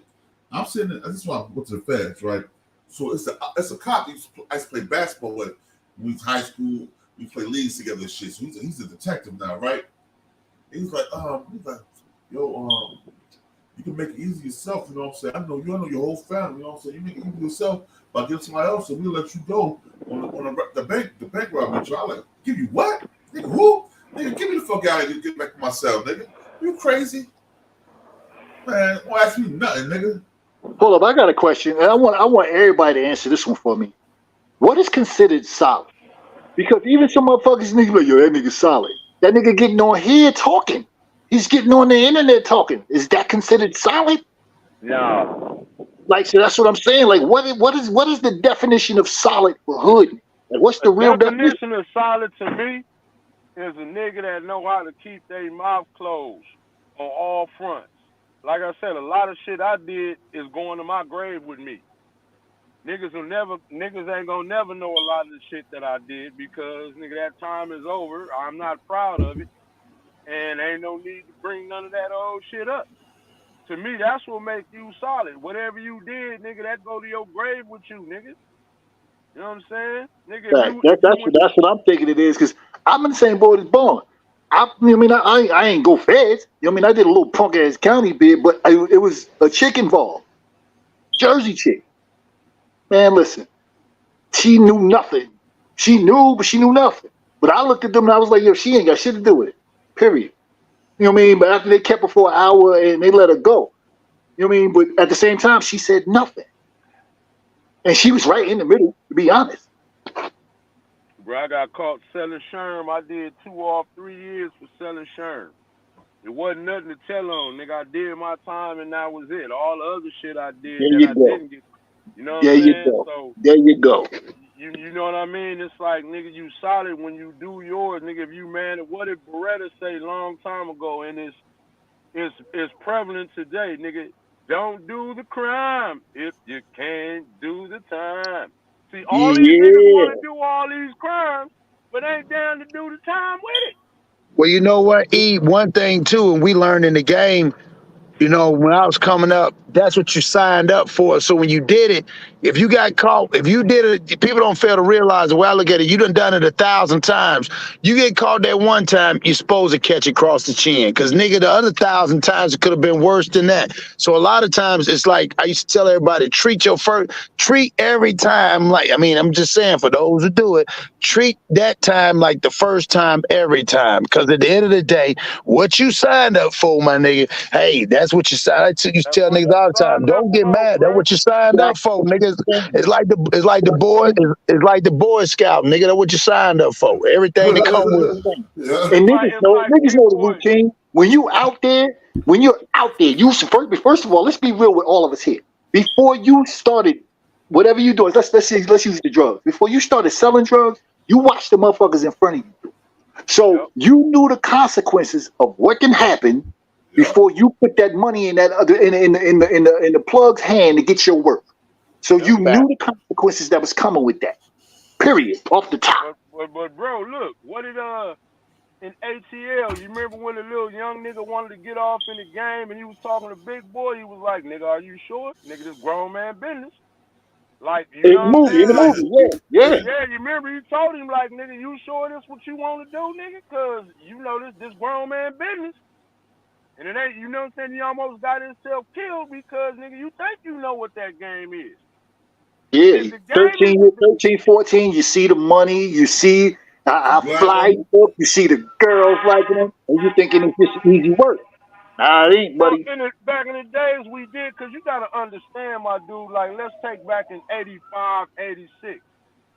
Nigga, if you had a quarter, look, you could have bought a quarter piece for like 400. I mean, for like 125. You could have chopped off like 450 off that 125, and it was, that shit used to go so fast, dude. We used to stand out on 131st and Compton Ave, or 133rd and Compton Ave, even Wilmington, nigga, in 45 minutes, all that dope gone. You know what I'm saying? Like, dude, the money back then. I ain't talking about now. Everybody knows the best era when it comes to these drugs was the Reagan era. Everybody know that. That's when you got your money. The Reagan era is when you got money. Yo, check this out, y'all. Check this out real quick. I want y'all to hear what OG Luke got to say. Because OG Luke, he's an old school gangster. He died about everything. So I want y'all to listen to that before we, because he's speaking some facts here about Brian Glaze Gibbs. Who's James Baker? Porterfield. No, I know. I want the people to know. Yeah. I never met your brother. All right, pretty good. I heard the phone ringing. Homicide and under investigation for others. But the point is, nobody's on my indictments. I've never went to a grand jury on no one, statements on anyone, or testified against anyone. I don't know why he got my name in his mouth. He never met me. Wow. That's myself. Yeah, but I guess that's the type of things he's been doing, knocking down credible But people. Not that. I'm out here working with these young men. A real brother who working with real youth. That he claimed to do. Yeah. I don't get caught back and forth with this. I'm out here and I'm in these streets trying to save brothers from going through what I went through. Much appreciated. 31 years. Much appreciated, brother. 31. I won't let him or anyone else discredit me. I stood 10 toes down. Respect. You understand? That's his cross to bear. Don't drag me along with it. If you want to have a conversation, I'm here for the conversation. So you open for a conversation if you anyone, all right? When Yeah. it come to want to help these youth. Yes, sir. Yes, sir. But I'm not, listen, man, my gangster days is behind me. Thank you. But again, I'm not far removed if somebody keep pushing. I don't push. I just want to be left alone to do the work that I'm doing that we all should be trying to save these kids. Exactly. What we did in the 80s, we did. Come on. And we and ready. again, we destroyed our neighborhoods. It's time for us to repair it. Okay. Regardless of what he claimed to be or was, if you really want to help. Stop trying to destroy people's names that want to do the work. Motherfuckers is dead. They can't refute what he's saying. Mm-hmm. I'm alive. Okay. It's the only reason I'm speaking. Yes, sir. Because Nice asked me. Other than that, I would have just left it alone. Yes.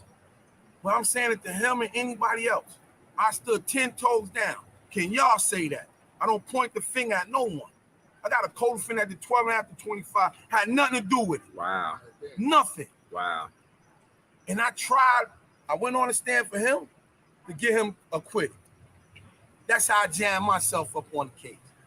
And when I came home to help him get his name exonerated.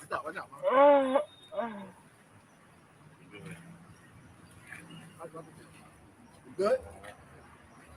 This is 708, y'all. 708, 7 Walk in Kingsborough. Well, You understand? But we talking to the brother. Who's going to tell you? You? Us in Jersey? What? I don't understand. But my thing is this: when it came, I did my time. I didn't cry about it. I didn't blame nobody for my time. Those were the choices I've made.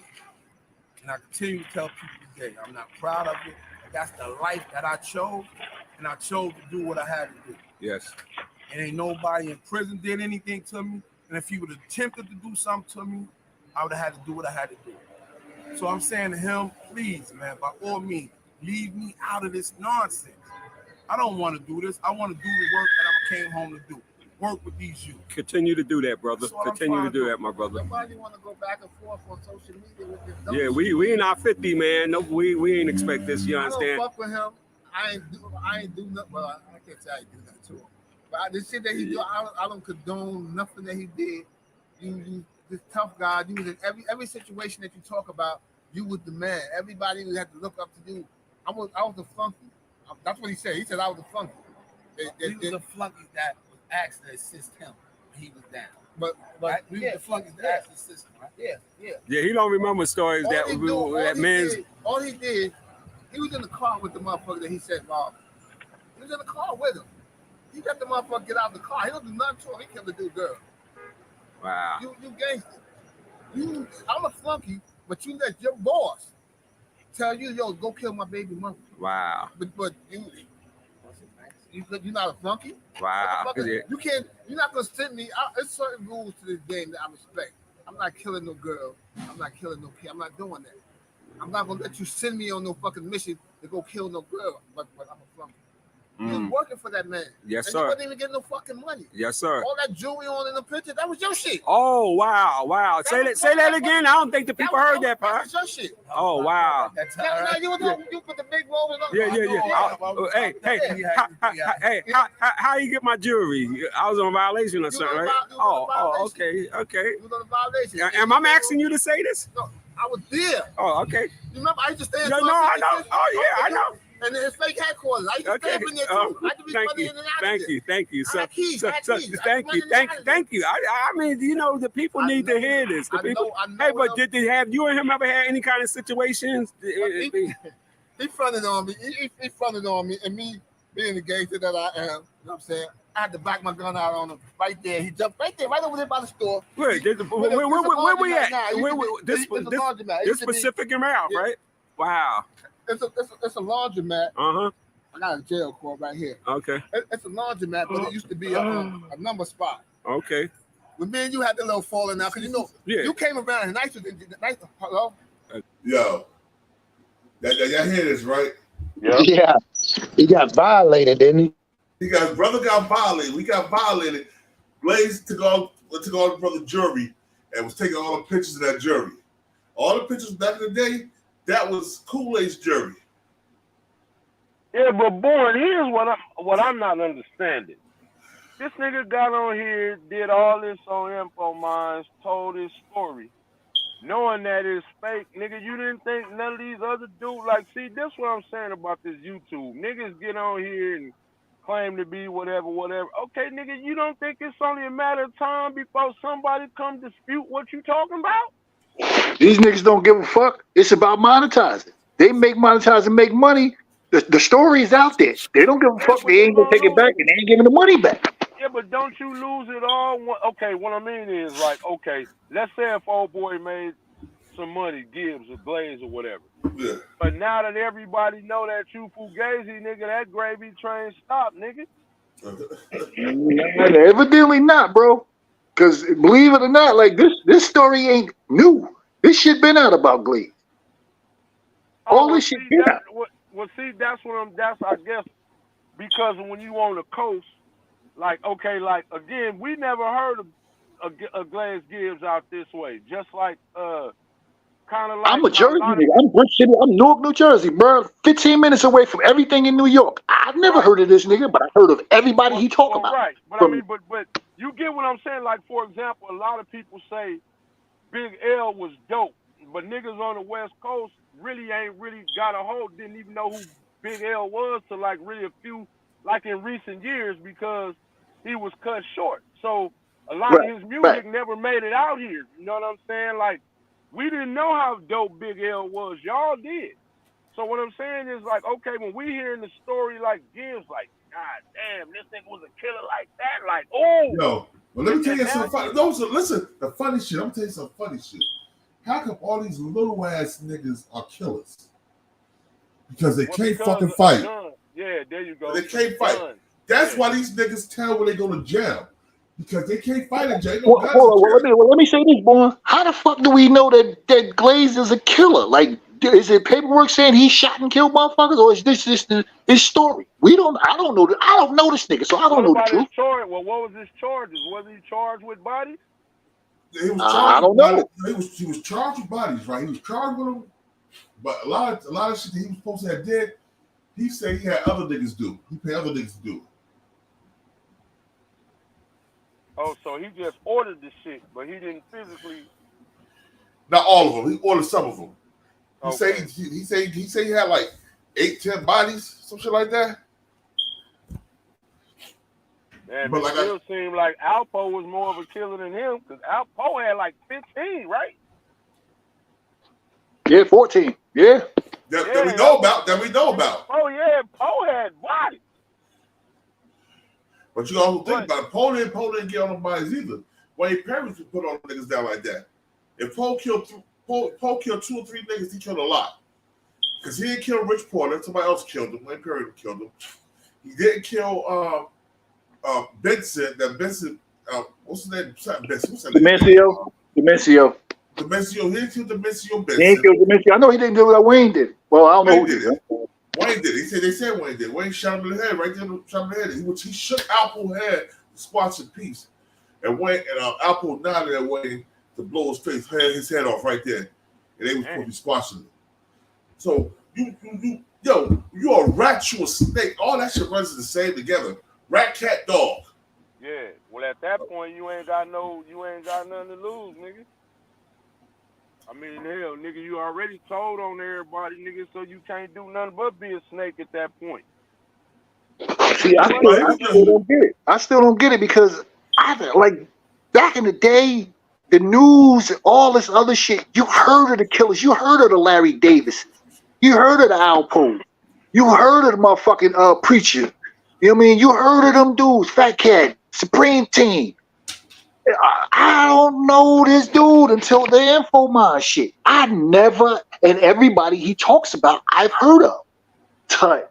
Like I said, Supreme Team, Fat Cat, Patty Mason. I heard of the work these niggas put in.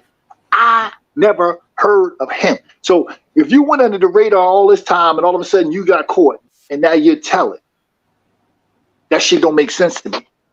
Hey, well, look, let me ask a question.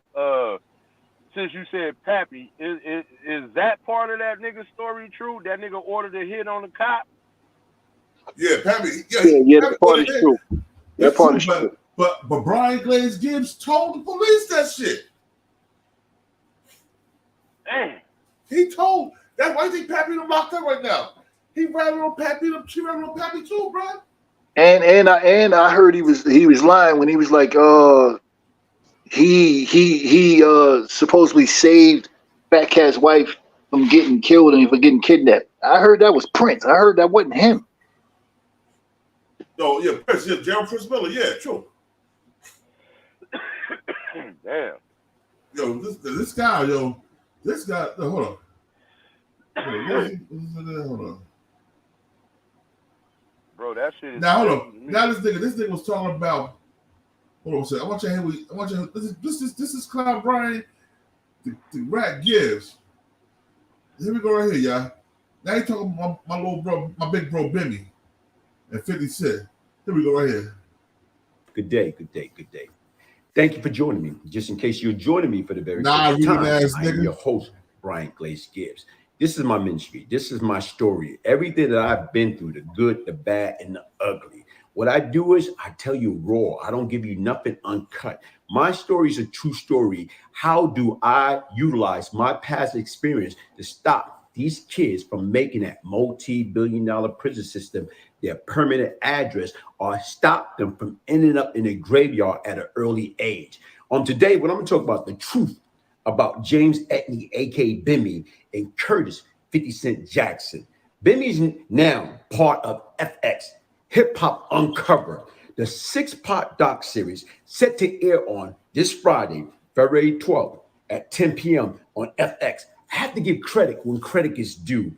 You know why? Bimmy's a straight up street dude, and he became a major player with the well-known Supreme Team for South Jamaica, Queens. I met Benny many years ago. A few years ago, I heard doing one of his many interviews. Anybody know Bimmy? Bimmy sell himself. He'd be on and do interview with just about everybody, especially in the hip hop community. So one time I heard an interview where he say that, yeah, the brother Glaze and them from Brooklyn, he surrounded me. And I'm like, hold on, wait a minute here. What the heck he's talking about? You know, to me, I went back and I respond on the Infomind channel and say, look, man, hold on, wait a minute. That's a lie. Because if Bimmy say that I surrounded him, guess what? He even song for New Edition. Is this the end? I want to know. I got to know. Is this the end? And right now, guess what? That went on for a while. Then finally what happened is Bimmy reached out to me. And when he reached out to me, and we had a heart-to-heart, and he told me, you know, the situation that he was talking about. And the situation that he was talking about is right there, because I remember when I first met Bimmy, and I was out in, you know, on 150 and 107 at the game room. And him and Black Just. And what they did was what I thought was strange. They wound up going to Brooklyn and they brought this guy named Redbug, who was a late homicide, you know what I'm saying, co-defendant. That's how I met them years ago when we was kids and adolescent on Rikers Island. So here it is. I'm at the game room and, you know, Bimmy just came by with Redbug. I guess to show me that they knew somebody from Brooklyn. I don't know what was that all about. But when Redbug seen me, the first thing came out of Redbug, well, yo, Glaze, what's up? And he went on some crazy other stuff that I left him alone. But so that's the only thing I'm saying. Bimmy said I surrounded him. And then when we talked and he told me right after, you know what I'm saying, Fat Cat's sister Mary, after her funeral, because when they threw the firebomb in the house and caused her death, it was a big funeral. So right after that, like me and my guys, like from the M&M crew, we was always well guarded around Cat and his family. So the difference was that time he had came over, you know, for the repast. And yeah, he was with some guys. And you know what? Yeah, we did. When he brought it back to my attention, you know, anybody that came around us during that period of time, especially after that incident, we surrounded everybody to make sure that we prepared for the unexpected. So that's why right now, after me and him had that heart-to-heart conversation, what I did was I took that piece down. Because once again, right now, I remember that. All right, let me tell you something real quick. All right, check this out. Baby, that's my big bro. Me and Ben, we talk on a regular, you know what I'm saying? I interviewed him, you know what I'm saying? He always said, yeah, we do different things, right? So while I interviewed Bimmy, right? This nigga right here, Glaze, right? He gonna call Bimmy and say, how you let that nobody ass nigga interview you? Wow. He said, how you let that nobody ass nigga interview you? And you know, Bimmy told him, like, yo. Bimmy told us, he's like, that's my little bro. That nigga's, he's far from a nobody. That nigga's a street gangster. Watch what you say, because if he find out you talking about him like this, he gonna go in on you. But he called. Ain't Bimmy, is Bimmy younger than him? Ain't these cats kind of older, like Glaze? Bimmy ain't that much younger. If Bimmy is younger, it ain't that much. It's probably like two years at the most. 2 to 4 years younger. That's about it. Okay. But 50 Cent is way younger than this nigga, right? 50 Cent, very much so. Fifth is like maybe 10 to 15 years younger, somewhere in that area. Okay, so but listen, but 50 is only like 5 to 6 years younger than Benny. The 50, 48, Benny like 53, 54. See, he don't really know about Fifth. He know about Fifth mom, so he's putting that on perspective. You know what I mean? Because he feel like he knew Who you talking about? Who you talking about? Glaze. Oh, Glaze, yeah. You know, ain't no He started off his monologue like we're gonna be talking about Bimmy and Curtis 50 Cent Jackson. So it's like, okay, I thought Bimmy might have been a lot younger than him, but I know 50 a lot younger than him. Yeah. So how could you speak on 50 when that's not even your era? Like 50 wasn't running with you, nigga, or not, at least not that I know of. By the time 50 came in the streets was getting money, this nigga Brian Glaze Gibbs was already in the witness protection program, bro. That's what I'm saying with it, nigga. How you speaking on it? It look like the nigga reading off some shit he wrote down, but I'm saying, like right now, I can't speak on what these little young niggas is out here doing because I'm not out there with them little young niggas. You know what I'm saying? So I wouldn't speak on niggas that's 10, 15 years younger than me. They got a whole different mentality. But I'm saying this nigga talking about, yeah, I'm speaking on Bimmy, then he talking about Curtis 50 Cent Jackson. I'm like, well, damn, nigga, you way before 50 Cent, nigga. How you know about what 50 got going on? But yo, say by the time 50 hit the streets, this nigga was already washed. Yeah, there we go. Yeah, listen to this clown ass nigga. I like to show the kids, if you wanna join the circus, be a clown like Brian Glaze Gibbs. Let's go. Jonathan Kidd, he talking about the rap. Nothing wrong when somebody brings something to my light and it was, correct me on something, and then I, can reconcile and remember. Yeah, so okay, cool. I went for that. But anyway, when you sit back and you look at it, as time went on, Bimmy did reach out to me. We had a heart to heart, and right now is, we became somewhat all right. We associate. I won't say we friends, but we do talk from time to time, and that's how you got to look at it, though. But here it is right now. Like I'm looking at it right now, folks. Would you guys sit back and think about what Bimmy? And right now, he went from the Supreme Team to dating the king of R&B, Bobby Brown's sister, which led him to meeting Bobby and Whitney, Houston, who eventually bailed him out of jail when he was arrested on his drug charge. So you look at it, man. Don't get me wrong. If you meet Bimmy, Bimmy can talk. And Bimmy got a hell of a personality. So a lot of people right now was, yes, he is a very likable guy. Okay, Bim came home and slowly but surely ease his way into the hip-hop, the music game. And look at him now. He's on FX Hip-Hop Uncovered, thanks to no other than Curtis 50 Cent Jackson, who was still, beefing with Herb Gotti over the Ja Rule and Kenneth McGriff, A.K. Supreme, the leader of the Supreme Team, who is currently serving a life sentence for drug and murder charge. Allegedly, Supreme set a hit team that shot 50 Cent up 9 times. But like I say, you know what? That's history. Over the past 2 years, Herb Gotti announced that he had permission from Kenneth McGriff, Supreme, to do his life story on the Supreme Team story. So you know what? And then at one time you watch and you see Herb be posting a picture. You got a picture of him and I guess a director, and he got a picture of as Jamie Foxx will be portraying Supreme. Okay, here it is. 50. He shot back. He told him 50 shot back and say over his dead body, he will. Curtis Jackson will be doing a Supreme Team story with no other than James Bimmy Etney. Now, Etney, nigga. Hey, hold on. Here right now is, Bimmy, with his hustling mentality, guess what he doing? What I want to know is, how are you damn near 60 years old, you can't read? Is he reading the audio book of is he supposed to be the audio version of Bimmy's life story? Like I'm confused. What are we doing here?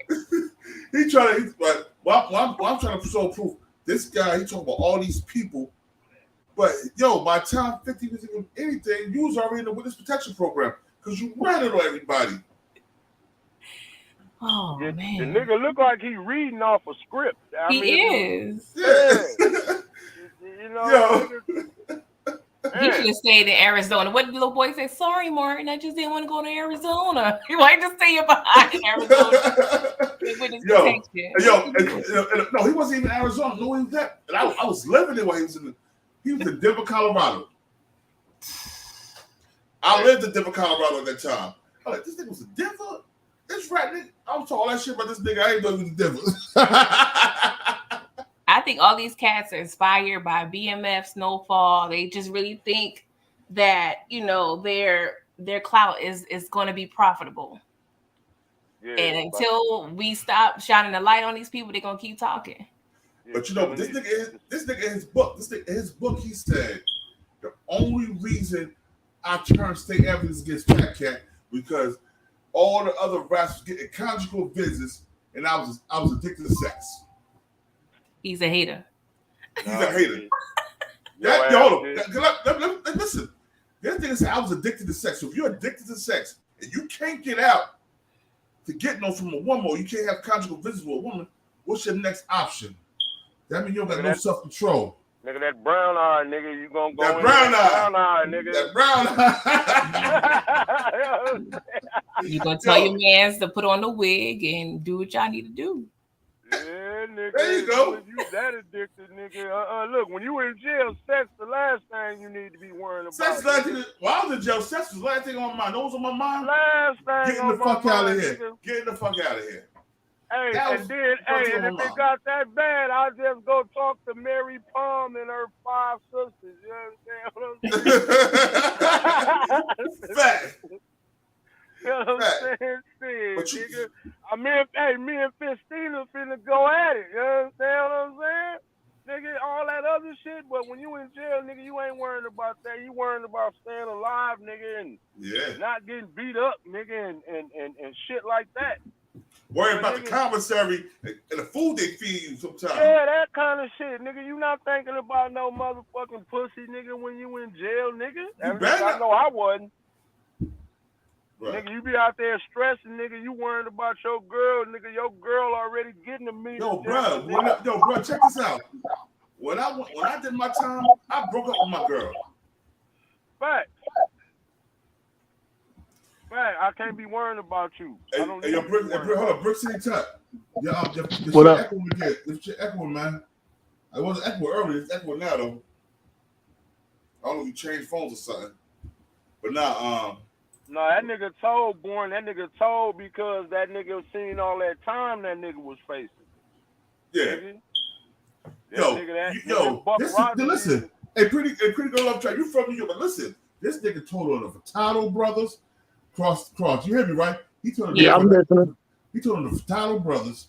He told on Bemmy. He told on Fat Cat. He told on Happy Mason. The nigga told on he told on niggas from Brooklyn. He probably told the Dimensional Business all the niggas. He probably told everybody. He's telling on himself. Yeah, he didn't tell himself that because he had told everybody else. He ran out. So look, was it true? Was he making 40,000 a day? Man, that nigga wasn't making no 40,000. That's what he said.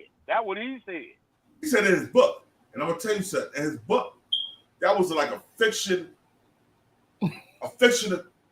super gangster novel. I was like, he said it on that info, man. He said it on that. Look, about 2-3 years ago is when I first heard that info mine shit on, because he did a lot. He did it on a few people. He did Glaze. He even did Vlad TV. He was on Vlad TV telling all these super gangster stories.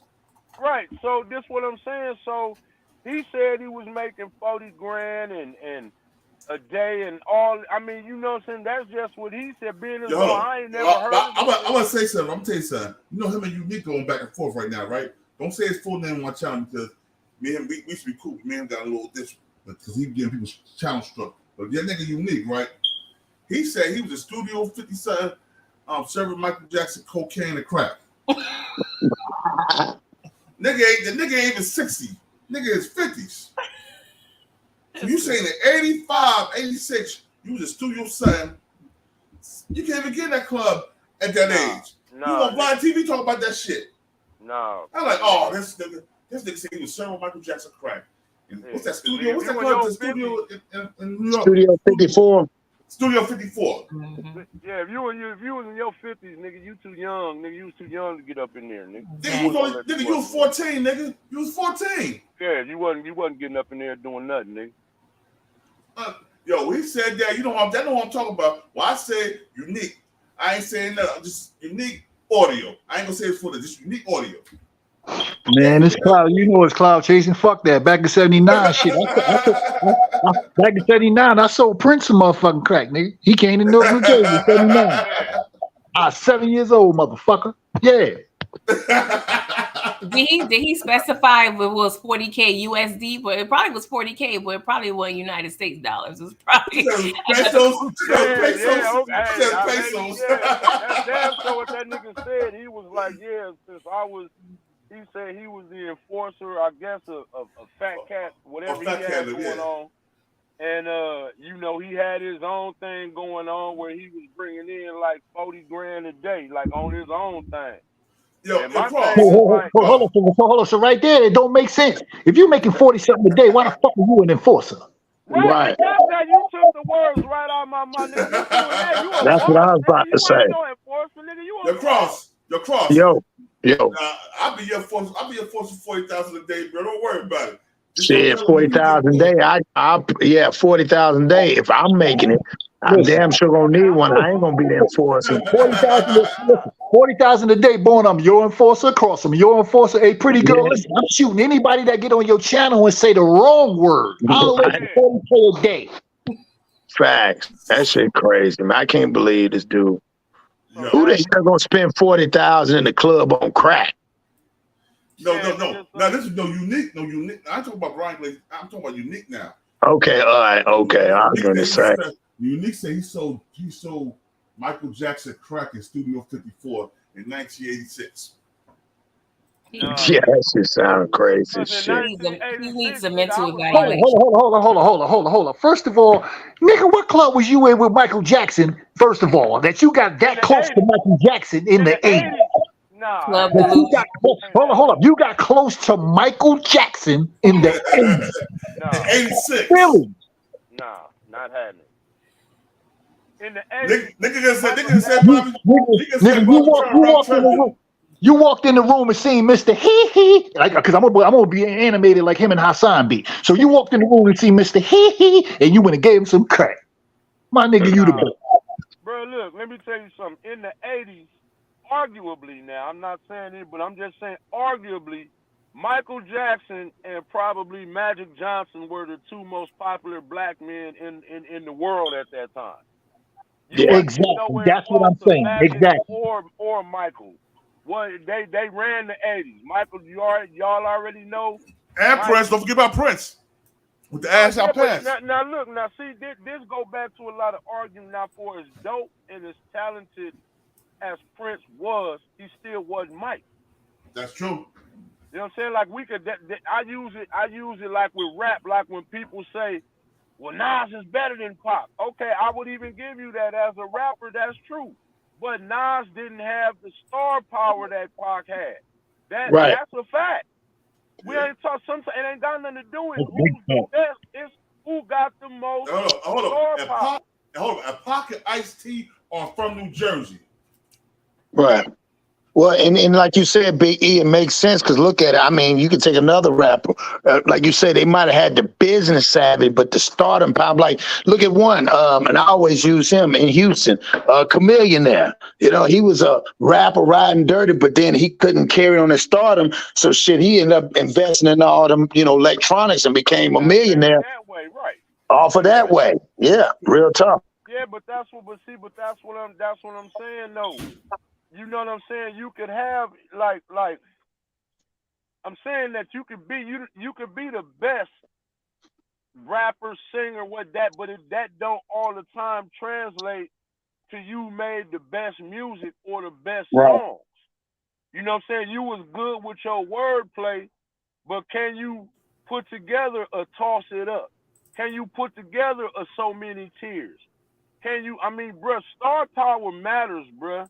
If you don't have star power, your shit not gonna sell. It don't matter how good you are. You gotta have some sort of star power to go with it. So it's like, nigga, Pac gonna sell out any and every event. Everybody know who Tupac is.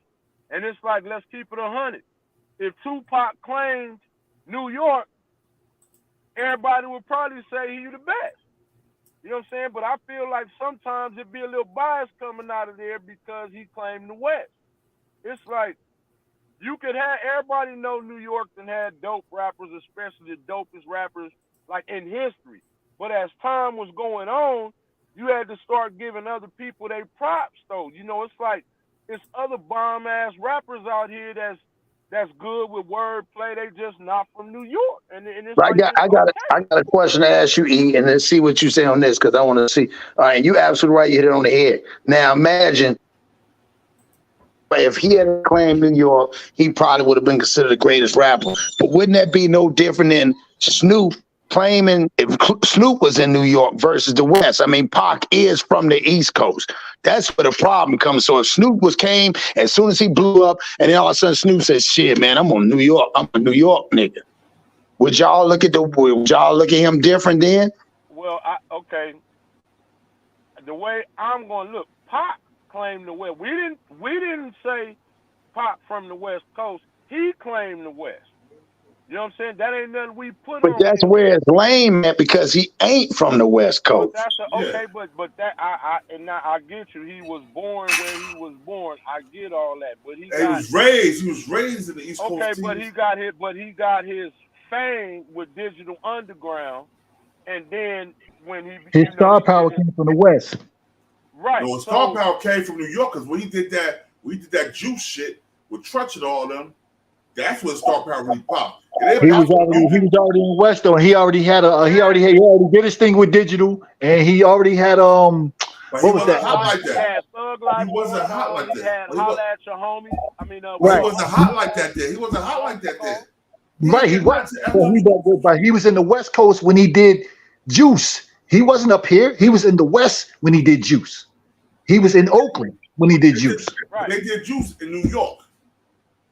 No, he came up here to do Juice, but his living place and where he was already comfortable, he was in Oakland at the time. He was already a rapper. All I'm saying is you can't make a nigga if whoever the person is in question.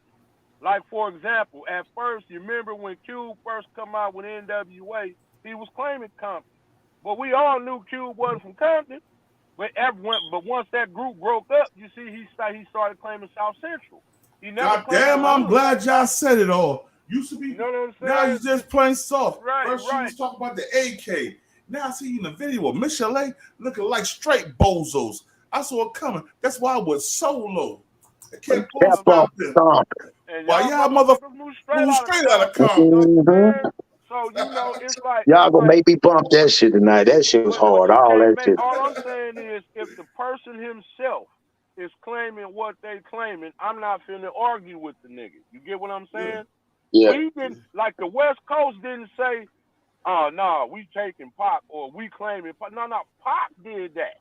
Yeah. Every time you heard Pac, West Side, that was Pac that did that. So that was messed up when he said West, and I ain't knocking it. When he said West Side is the best side, I'm like, bruh, what about Trench and the rest of the niggas that protected you back then? Like, I don't know. I just but we just strictly on the entertainment though. We talking about just on the No, I'm talking about as far as just claiming it itself. You know what I'm saying? I'm just saying claiming something you ain't from. That's all I'm saying. Like you right about his stardom power, and I give him that because that's when he started getting the movies, The Thug Life, Brenda's Got a Baby. You know what I'm saying? All that. And I ain't knocking that, and I never take none of him because again, he was a true poet. It was just the fact that what you saying, but look at it kind of like this. Like Magic Johnson was from Detroit, Michigan. Even bought a championship to Michigan State. That's true.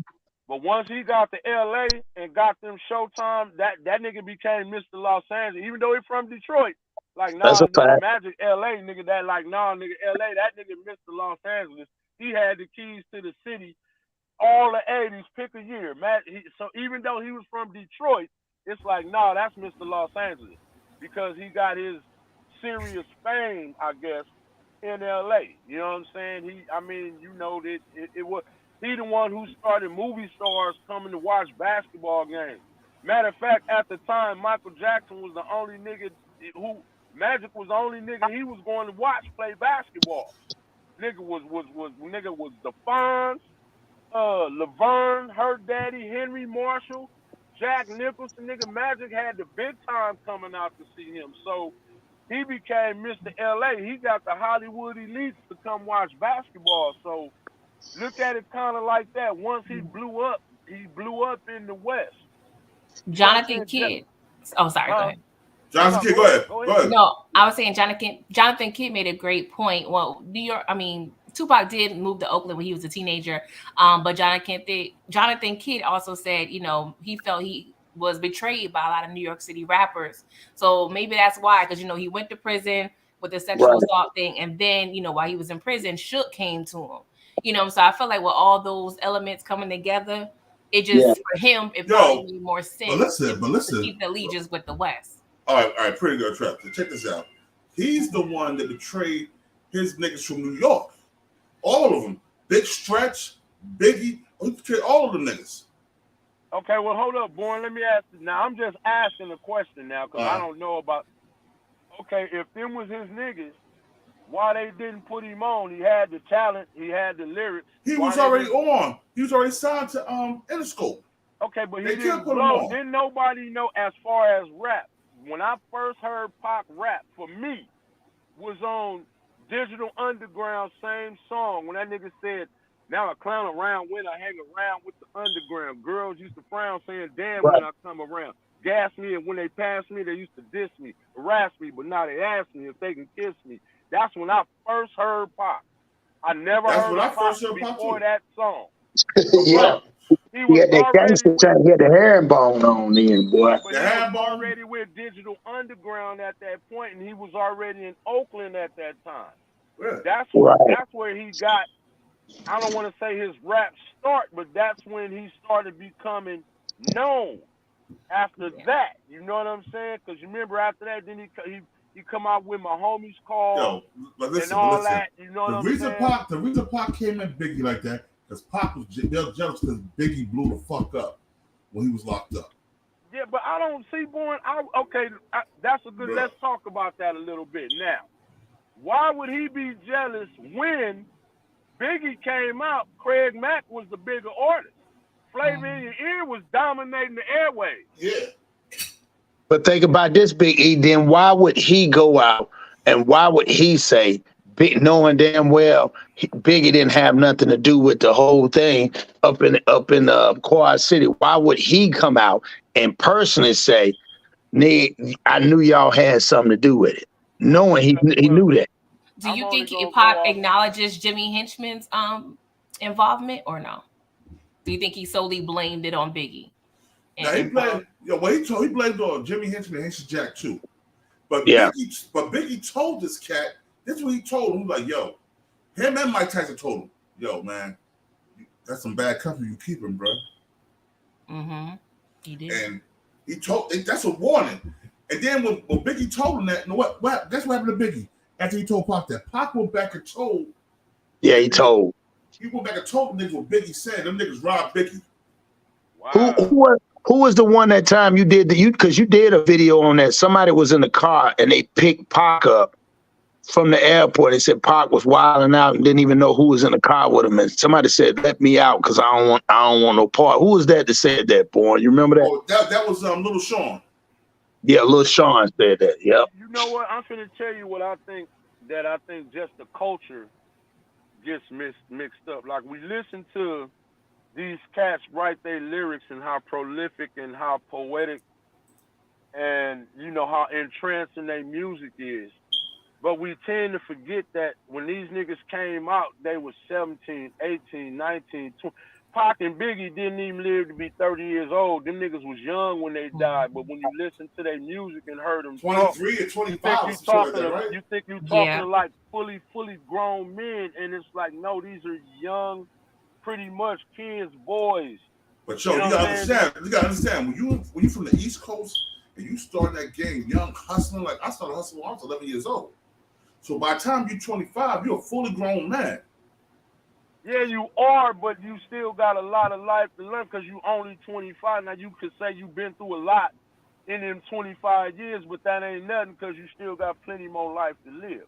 But my whole point being is that these niggas, these dudes, especially these rappers like LL Cool J was 16 when he came out with Radio.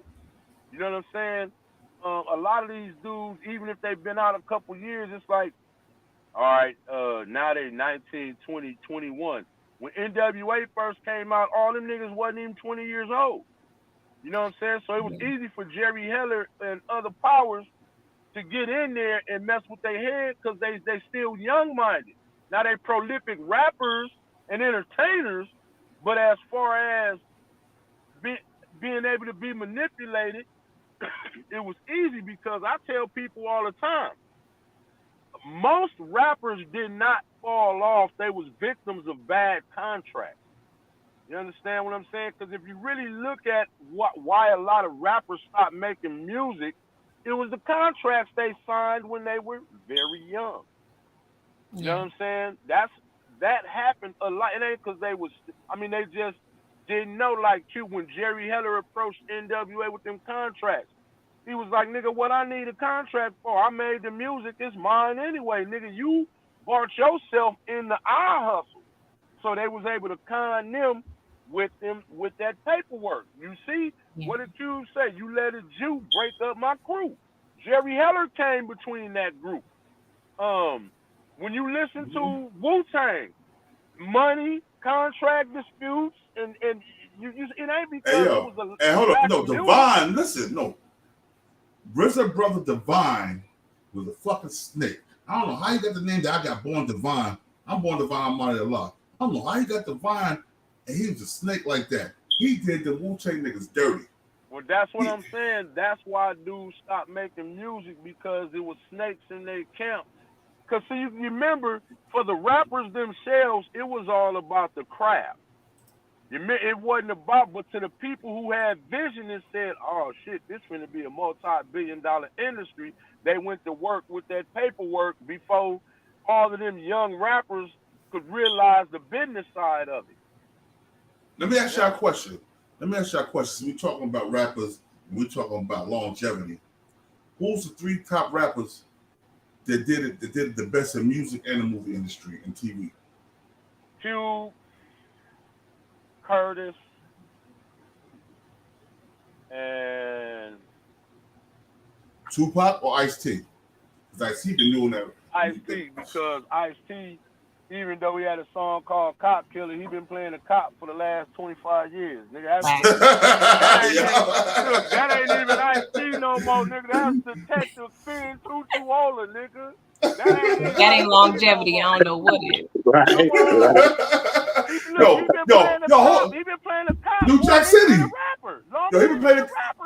been playing the cop since New Jack City, yo. Yep, New York Undercover too. New York Undercover too. New Jack no, he City. wasn't. He was on. Like he wasn't a cop, but he was playing. Because remember, he killed JC's wife. And, it was Danny Up. Yeah. Yeah. But I'm saying, he was acting. Ever since probably right after New York Undercover, he been a cop. And New York Undercover ain't been out since what, the 90s, right? 90s, 94, 95. Okay, so I would say Cube, because Cube is making his own movies too.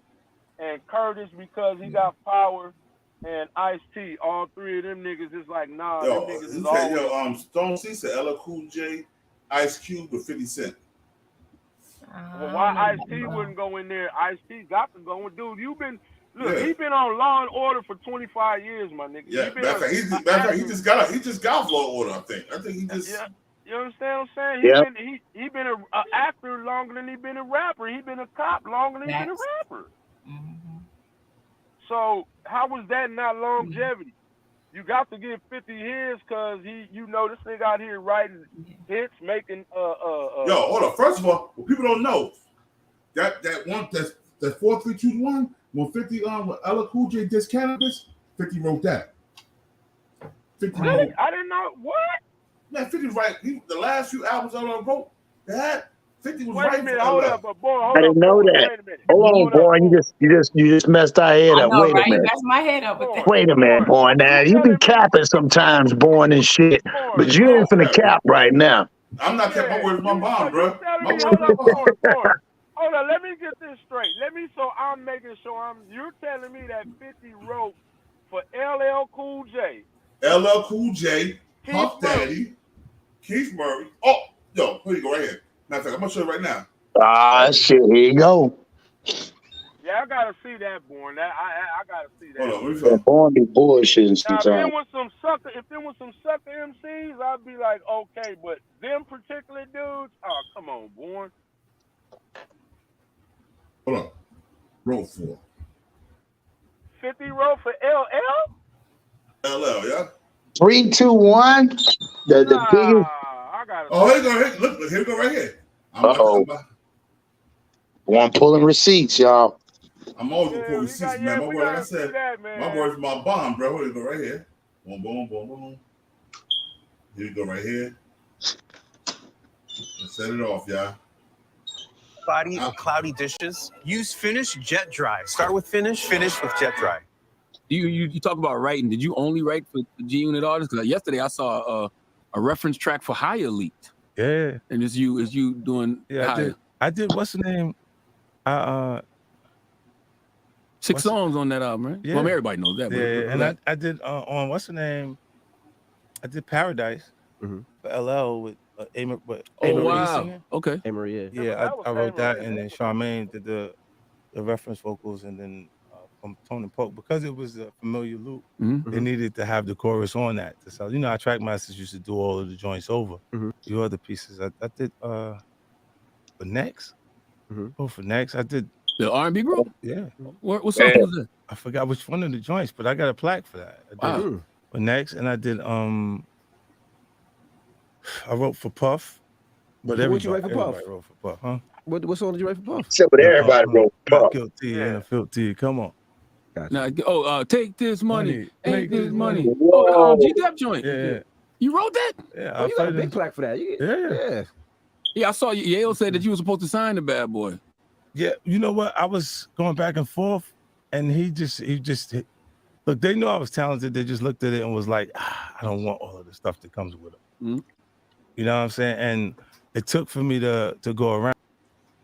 Okay, so now hold on, guys. So now it makes sense now how he feel about Puff.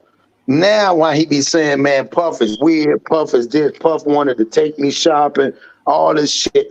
He basically in a way saying, yeah, Puff was trying to pimp me to make these songs for him. And damn, that's crazy. I didn't know he was gonna sign the Bad Boy. Hold on.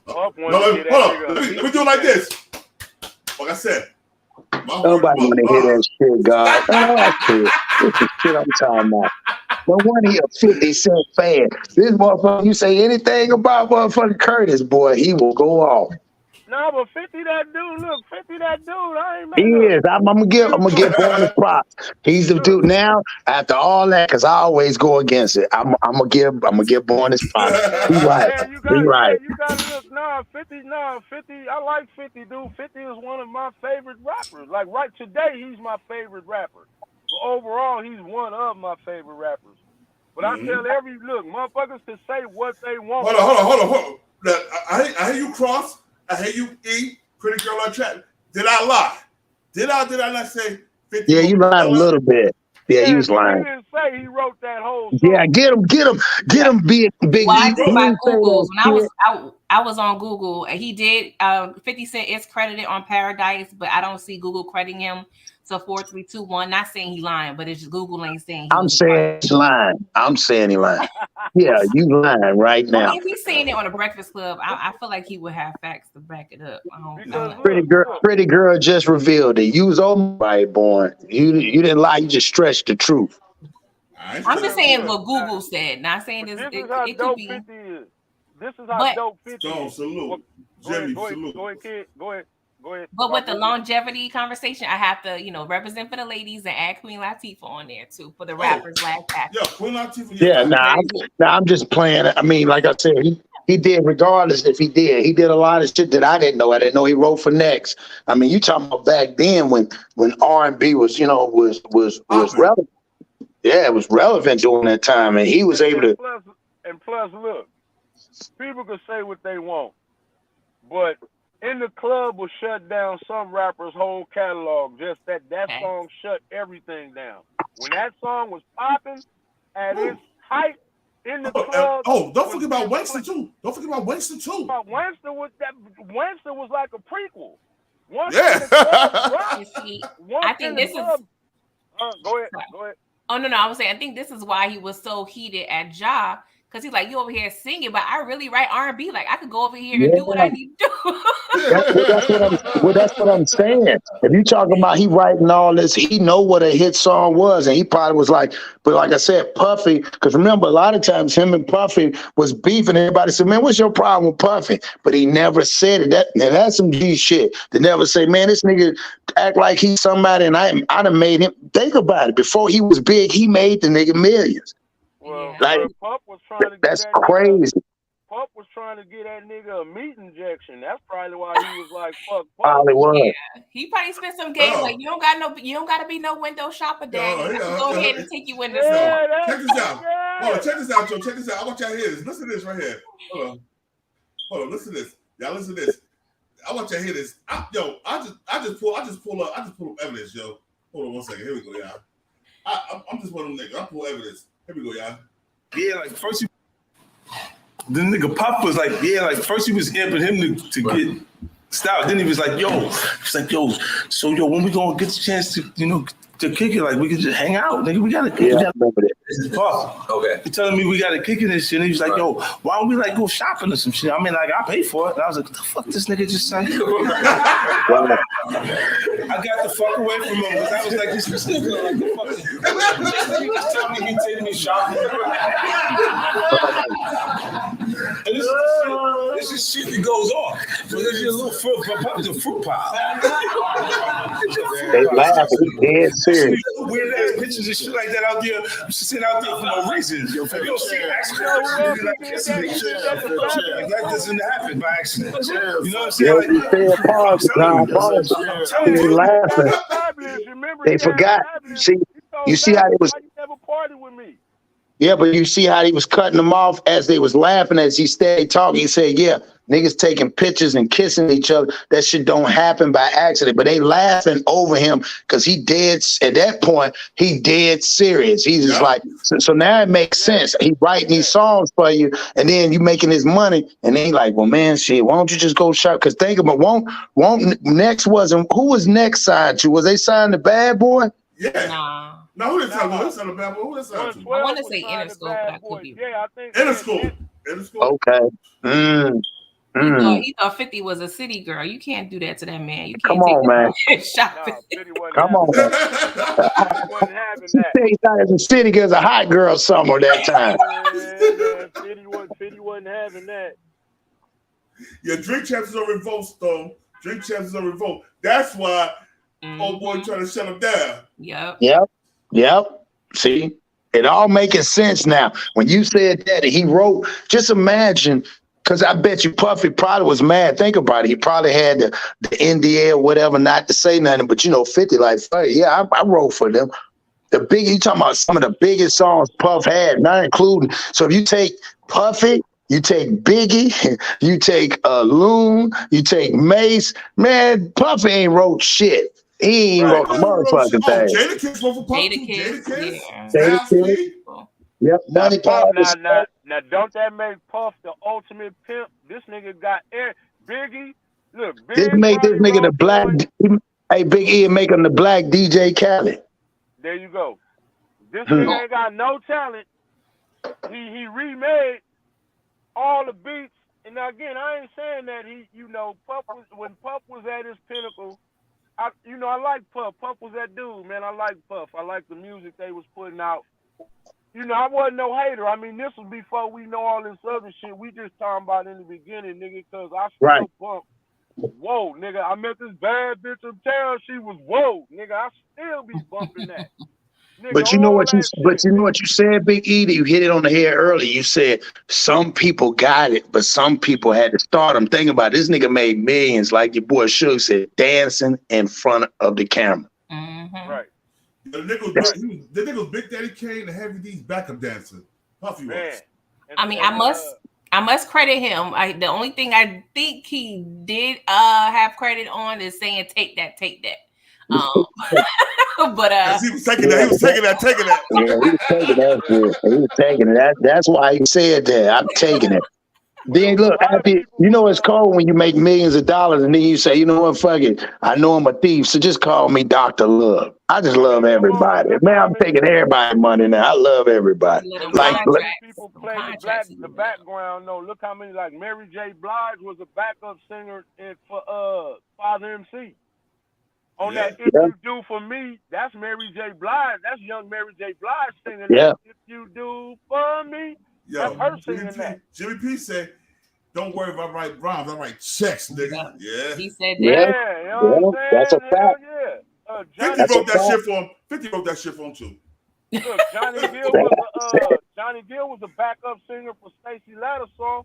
No, they was in the group. He was a backup singer. They was in a group together. Johnny Gill and Stacey Lattimer, so they was together. They was in a relationship together. Now that's early. You know how early in the 80s that is? That's like 83, 84. Yeah. Can I ask y'all a question real quick? What's up? What's up, yo? Do y'all think it was in bad taste for Biggie to release, and I know Puff had a lot to do with it, to release Who Shot Ya right after? Hell no. Pops was already dissing that nigga. Talking about that nigga on camera. But I would have released that shit too. Nigga, I shot you, nigga. I get you. Look, I get you on the mono tip, but the timing of that was not cool. Yo, Pop was already this nigga on interviews, bro. I would have dropped that shit too. I hear you. I got you, but I mean, but she just asked the opinion. I say, the timing was wrong. Even though the song was dope, the timing was wrong because shit was already volatile. Nigga, I ain't gonna let nobody stop my money.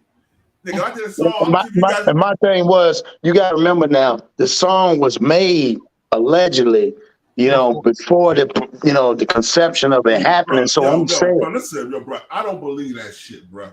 You don't believe it? No, I don't believe that shit, bro. I believe he made that shit. After Pop started dissing him, he made that shit right then, like, yo, who shot you? Separate the weak from up to these streets. Fuck all that. I can hear sweat trickling down your cheeks. Your heartbeat sounds like Sasquatch feet. Shit cold as hell, boy. Man, that shit so cold. God damn it. Man, look, man. I'm an East Coast nigga, man. And that was better than the Pop diss track that he did on Biggie enough. Biggie didn't talk about nobody. Yeah, that was better than Hit Him Up. Nah, Hit Him Up now. Hit Him Up was now. Come on now. Hit Him Up was there. I ain't gonna lie now. Yeah, Hit Him Up's a whole nother. Man, what? Once I see the man rubbing on Tupac belly, listen. Once I see the man rubbing on Tupac belly, Hit Him Up, I lost all respect for that video and that song. No, I didn't. Now look, I'm gonna keep it 100. I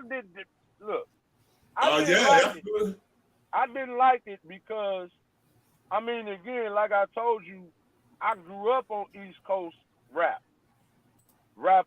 Nigga, I was vibing with all that bad boy shit. So it's like, all right, Pop, come on, man. You know what I'm saying? Like you taking it, to me, you taking it to a point where I don't know if you can return from that. You know what I mean? I think to me that was the issue. That was ushering the whole era of calling people out. Because remember back then, people sent subliminals. At that time, it messed everybody up. Because man, that's why I blanked your wife. I blanked your fat mother. You fat mother. Yeah, I'm like, what in the world? Everybody's like, no, he. When that nigga said, nigga, my 4-4 gonna make sure all your kids don't grow, I was like, oh, Lord. Yeah. And at the end, he went in. F my beat. I'm like, yo. F Jay-Z. I'm like, God. F Jay-Z. F Nas. Yeah, as a record label, Bad Boy as a record label and staff, I was like, And then when he said R.I.P. to your boy Prodigy, he said, man, that was in the whatchamacallit. One of you said, don't one of you niggas got sickle cell or something? Yep. I was like, damn. But Man, that was the most. That was disrespectful. It was. That Mobb Deep diss track to Pop was better than Hit 'Em Up. I don't know if you ever heard that one. But look, Now, I never heard that one before. I'm gonna keep it 100 on mine. This is just for me. I could be a little biased, but I don't think so. I don't know, man. I still think No Vaseline is the dope is number one. Yeah, no Vaseline. And then Ether, No Vaseline and Ether, because when that nigga told Ren, gang banged by your manager fella, getting money out your ass like a motherfucking ready teller. I was like, yo, no Vaseline, Ether, and Back Down. I don't know, nobody said Back Down was Ruthless or Ruthless diss. That Back Down took that a whole Murder Inc. Bro, look. Yeah, but that was more telling though. That wasn't telling. Look, That Back Down, he was. When I was in the gym yesterday, I had Ether playing. Nigga, that was bars, nigga. What the Ether thing? What the Ether thing was, I think, what messed everybody up. They wasn't used to hearing Nas come out. When he came out, fuck Jay-Z. I was like, oh my God, what in that drop alone got you like, yo, what is he doing? What is he doing? Said, smiling in my face, glad to break bread with the God, nigga. I was like, woo. Nah, Jonathan Kidd said the Nas the Mobb Deep song with this Tupac called "Drop a Gem" on him. Oh, that's what it's called. I'm about to see it. Drop a Gem. That shit was Now crazy. it's honorable mentions. Now you got honorable mentions, other, but I'm just saying the hard. Like I said, to me. But can we honestly agree? Because Big E on here from the West, I know you down in Florida, but can we say when Snoop did it, that shit was whack? That shit was the wackest song. New York, big city. That shit was the super. That was like the wackest shit you could ever come up with. No, I'm not gonna say the wackest. Yeah, you gotta say that. Lottie Dottie, that Lottie Dottie shit. Oh, we trying to do Slick Rick shit over? Oh yeah, that was whack. But see, here go the thing, though. Here go the thing. You can't make a song like New York, then turn around and make a Lottie Dottie. You understand what I'm saying? Right. It's like, well, Slick Rick's from New York, bro. How you turn around and biting his shit and not just the whole song, like not just bits and pieces. Like you remade the whole song, and it was whack, and it was whack. Hey, Josh, you see what Jimmy P say? He said, I was about to go to school when I heard that Jadakiss Animal. Man, I skipped the school that day. I'm telling you. See, that's one thing about back then, man. Songs made you like, bro. Now I gotta listen to this, bro. And we used to, because the East Coast thing was, man, we listened to the bars. The bars, man, was like, man, like, did you hear how he used it? Like that was the thing about us. Hold on, man. That Jada when he killed 50, that got to be a top 5 kill. Y'all can't leave that out. I'm glad y'all said that. Man, Jada didn't kill 50. Jada didn't kill 50. Here's the difference between us. Well, what the hell? What do you call that?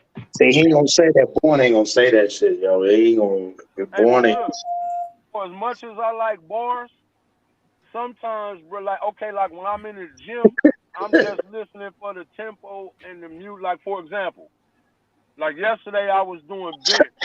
Ice Baby came on. I can't stand that nigga as a rapper, but that song was fire. You understand what I'm saying? You can make a song that's fire.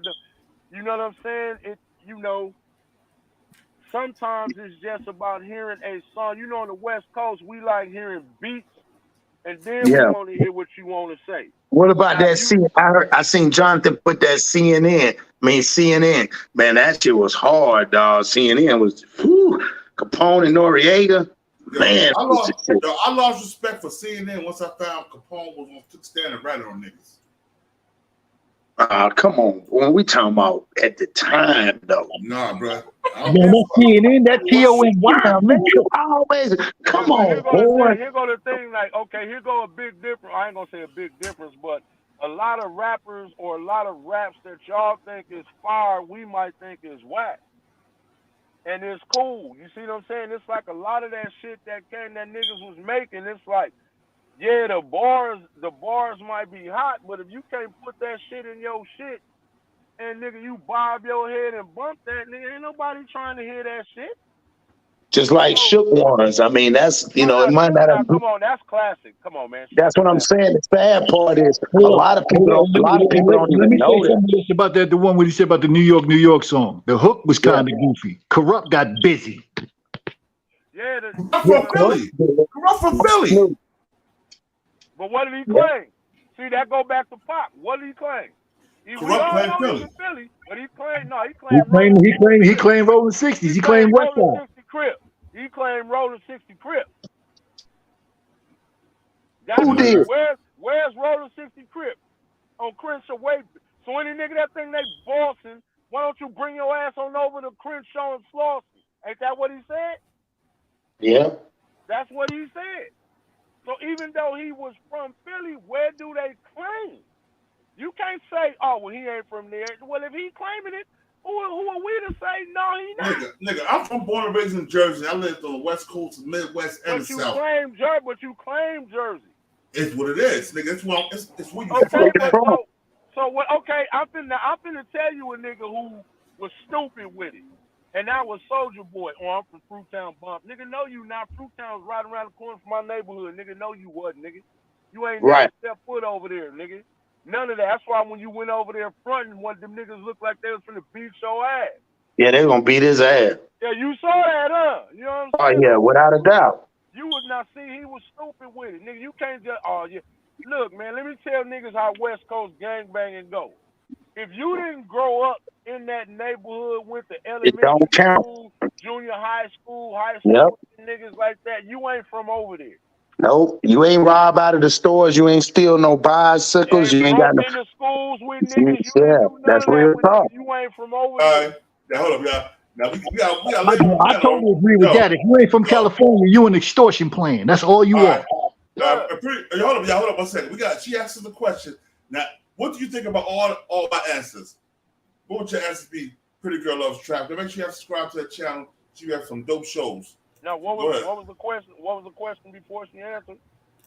About Pop and Big? Yeah, what was the question, boy? Oh, I asked, was it in poor taste for Biggie to release Who Shot Ya? Oh, I say yeah. Yeah. I don't. Because of the fact of the matter is, it was proven that shit was done way before. It was proven. So I don't. It was the wrong time for Puff to release it. Yeah. Wrong time. That's what I'm saying. The timing. Yeah, that wasn't proven, bro. I don't give what nobody said. I need actual proof. I need a stamp there on that shit. Don't get no stamp there on it, bro. I believe he wrote that shit at the pop disco. I don't care what nobody said. See, what I like about grown-ups in this group, motherfuckers could talk, exchange opinions, and niggas don't. Nigga, I'm pulling up. Nigga, you agree with me? Nigga, I'm pulling up. No, they gas money higher than the motherfucker. Dog. Like they say, gas money, Ray. Man, ain't nobody pulling up. I ain't gonna front, yo. I ain't gonna front. A nigga was talking shit to me one day. This is like when I first came home from the Fed. He was talking shit on YouTube, right? This nigga named French Vanilla, French Pool, French Dose, what the nigga name is, right? Y'all like, you know what, nigga? You talking a lot of shit. I took the train right to his hood. Yeah. Nigga never popped up. Like, yeah, nigga. I'm out here, nigga. Where you at? I'm in your Well, hood. that's when you realize. I think we all, especially us, started on these channels, especially us dudes that have been in the street. We didn't teach and realize, man, that shit ain't real, man. You gonna go to jail fucking around trying to be superhero. Man, I ain't trying to be no superhero. Now you already know Born is like 8'11" and shit. Yeah. And you got some niggas that'll say, oh, size don't mean nothing. Okay.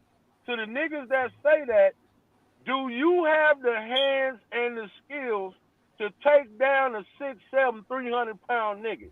If you don't have them hands, size do matter, nigga. Hey, Born had to put his hands on somebody, and he ain't got but one good hand. He had to knock somebody out this weekend. That's what I'm saying. That's a big ass nigga, man. And the nigga already mad because he big. Leave him alone, man. Nigga already mad because he big. Lou Alcindor, nigga, big, strong, heavy nigga. Did you see the Expendables? Yeah. All right. You remember when Jet Li and Dolph Lundgren had got into it, and he was kicking Dolph Lundgren's ass, and he was like, my turn. And he just grabbed that nigga and was finna throw him over the back. He's just too big.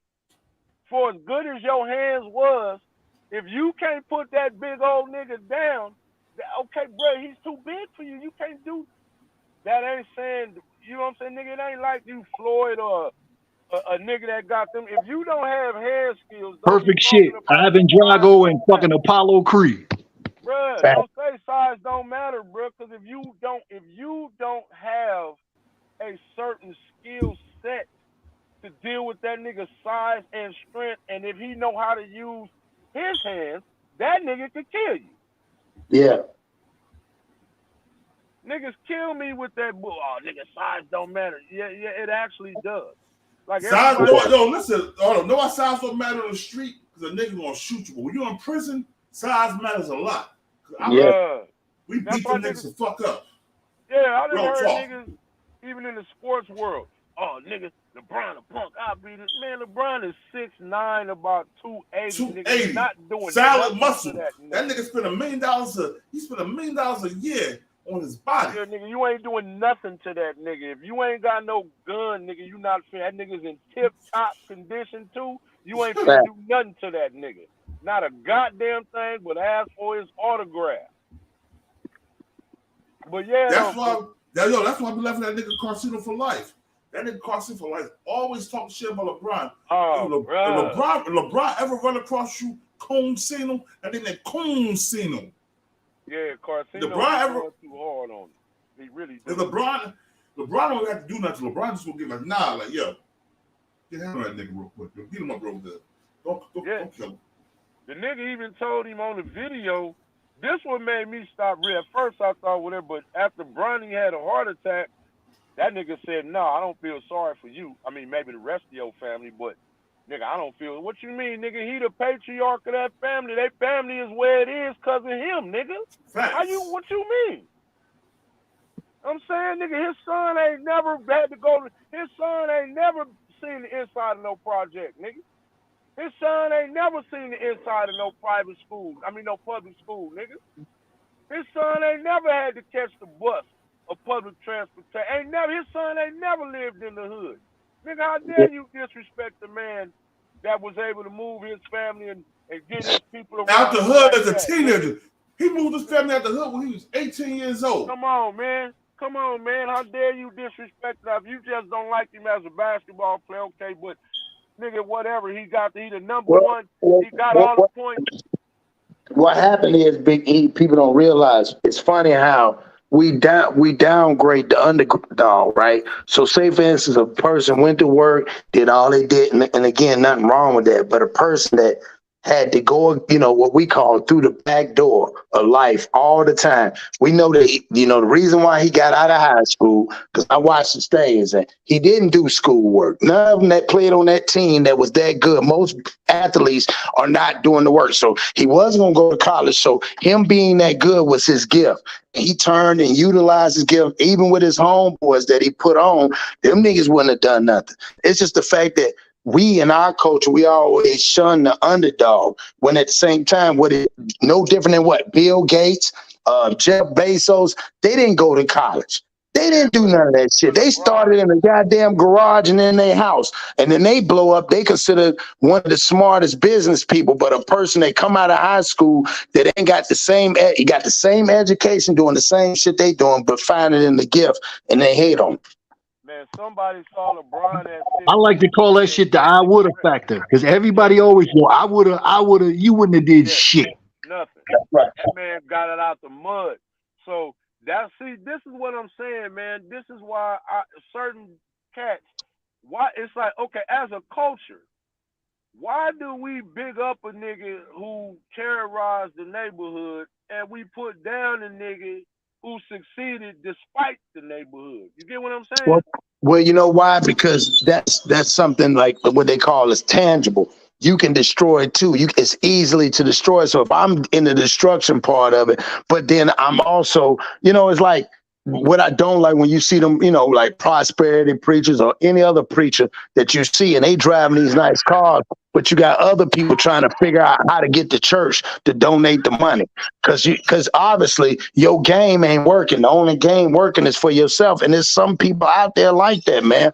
And we glorify those are the ones that take from us, not the ones that go and take the real money. Like think about it, like we talked about with Kanye. Man, they down to that man. And I love the way he did an interview the other day, and some woman was on there, not to be mean, but it was a white woman on there, and she got to ask him questions. You know what he said? I don't talk to people that don't make more money than me. I said, oh, that's so, oh my God. She said, I guess you're right. See what I'm saying? Like, we don't look at that as, man, he winning. He told the woman on there, they were talking on the finance thing. He got to tell her know what he's doing. And she told him, she said, well, what about this? And then do you plan on, this is going to take a downfall, what we see? He said, why would I talk to you about, I don't talk to people that got more money about my problems. That doesn't sound right. Hey, she got Born, hey, real talk. Hey, on a quick side note, Born, you gotta do a story on them niggas in, I think it was Alabama. Shout out to Alabama down here in the South. We put hands on niggas. Yeah, we put hands on. We try to tell y'all down here in the dirty red, dog, right here. Shout out Alabama, Birmingham, Montgomery, Huntsville, Mobile. We everywhere. Listen, I think that goes for everybody. I mean, I'm not a gangster, nothing, but I come from the city that's known for boxing. I'm a brick city man, and we known for hands in Newark. They didn't put hands on them like that. And that's why I said I box. I wish they had it, but they call it, they calling it around here. It's fucked up. They call it the Montgomery Massacre, dog. They beat the shit out of them dudes, man, and them people. I was actually proud of them niggas. They was like, no, y'all ain't doing that. They ain't even know. We'll sort shit out later, but y'all ain't doing. We ain't having that. We ain't having that today. That's out. Well, they got a GoFundMe for the one guy. He actually is a business owner, man, black man. So what happened was when that white woman grabbed her daughter, grabbed his daughter trying to break it up. She put her hands on him. That's the dude that you see in the picture that hit him in the head with the chair, hit the woman in the head with that metal chair, and tried to choke that dude out. Yeah, well, that's what I'm saying. They wasn't that because it was that dude kept trying. I don't know, nigga. You took a chair to the head, what, like 3-4 times, nigga. After the first, second time, nigga, you ain't done, nigga. Stone cold her ass. Bro, I'm just saying though. I was proud of them cats. They wasn't having that. Then all them white folks shit on themselves. Yeah, and they always, and then you see one thing about in the South, especially like from where I'm at, Huntsville, Decatur, all the way back Birmingham, Montgomery, man, most of the police officers are black police officers. So, bro, you ain't finna, man, do you imagine? I don't even understand. Like, we in the South, it blew our mind. It was like, wait a minute, and that's just like an hour and some change from them. Like, wait a minute. So they thought they was gonna beat a black dude that worked on the ferry in front of a bunch of black folks on the ferry. Man, you tripping, bro. You got your man. Jumped in the water and swam over there and started getting busy, nigga. You know what I'm saying? I was like, they wasn't having that shit. That shit was shit. crazy though, yo. When Cross showed me that shit this morning when I was on the train, I was like, what? Me crossing John Stones on the phone freeway this morning. When they showed me that shit, I'm like, yo, that could be an early morning show tomorrow. Like, put that shit up out there because that shit. Yeah, because I was gonna play it on my show, but I was like, they might get me because I'm gonna play the video. I don't care, I don't care if they got. I don't care. And that shit is on the news. It was on the news. Yeah, but see, I'm gonna tell you how they played it, right? So the news, because they took it off on a lot of social media platforms, right? So the news, if you watch like most of the news, they show the black dude getting beat up, right? And then they show him walking over to the other boat, but then they cut it off now. Well, no, you can't do that. Violence is violence. Why don't you show everything? Yeah. Show it all. And that's what they're doing now. They're trying to say it, but they're playing it like, but they were saying several people went to jail. No, all them white folks went to jail, man. They jumped on that man for no reason. They parked their boat right there. That's where the ferry was supposed to go. It goes there every day. They didn't want to move it. They had to circle a couple of times, and them folks was ready to get off the ferry. So then they pulled up and told them, hey, you can't get there, the black dude. That's when he got mad, man, and put their hands on the man. Man, I'm so proud, man. I wish I was there, man. I promise, boy. I wish I was there. They figured it out quick. That was the worst mistake of their life. Yeah, worst mistake.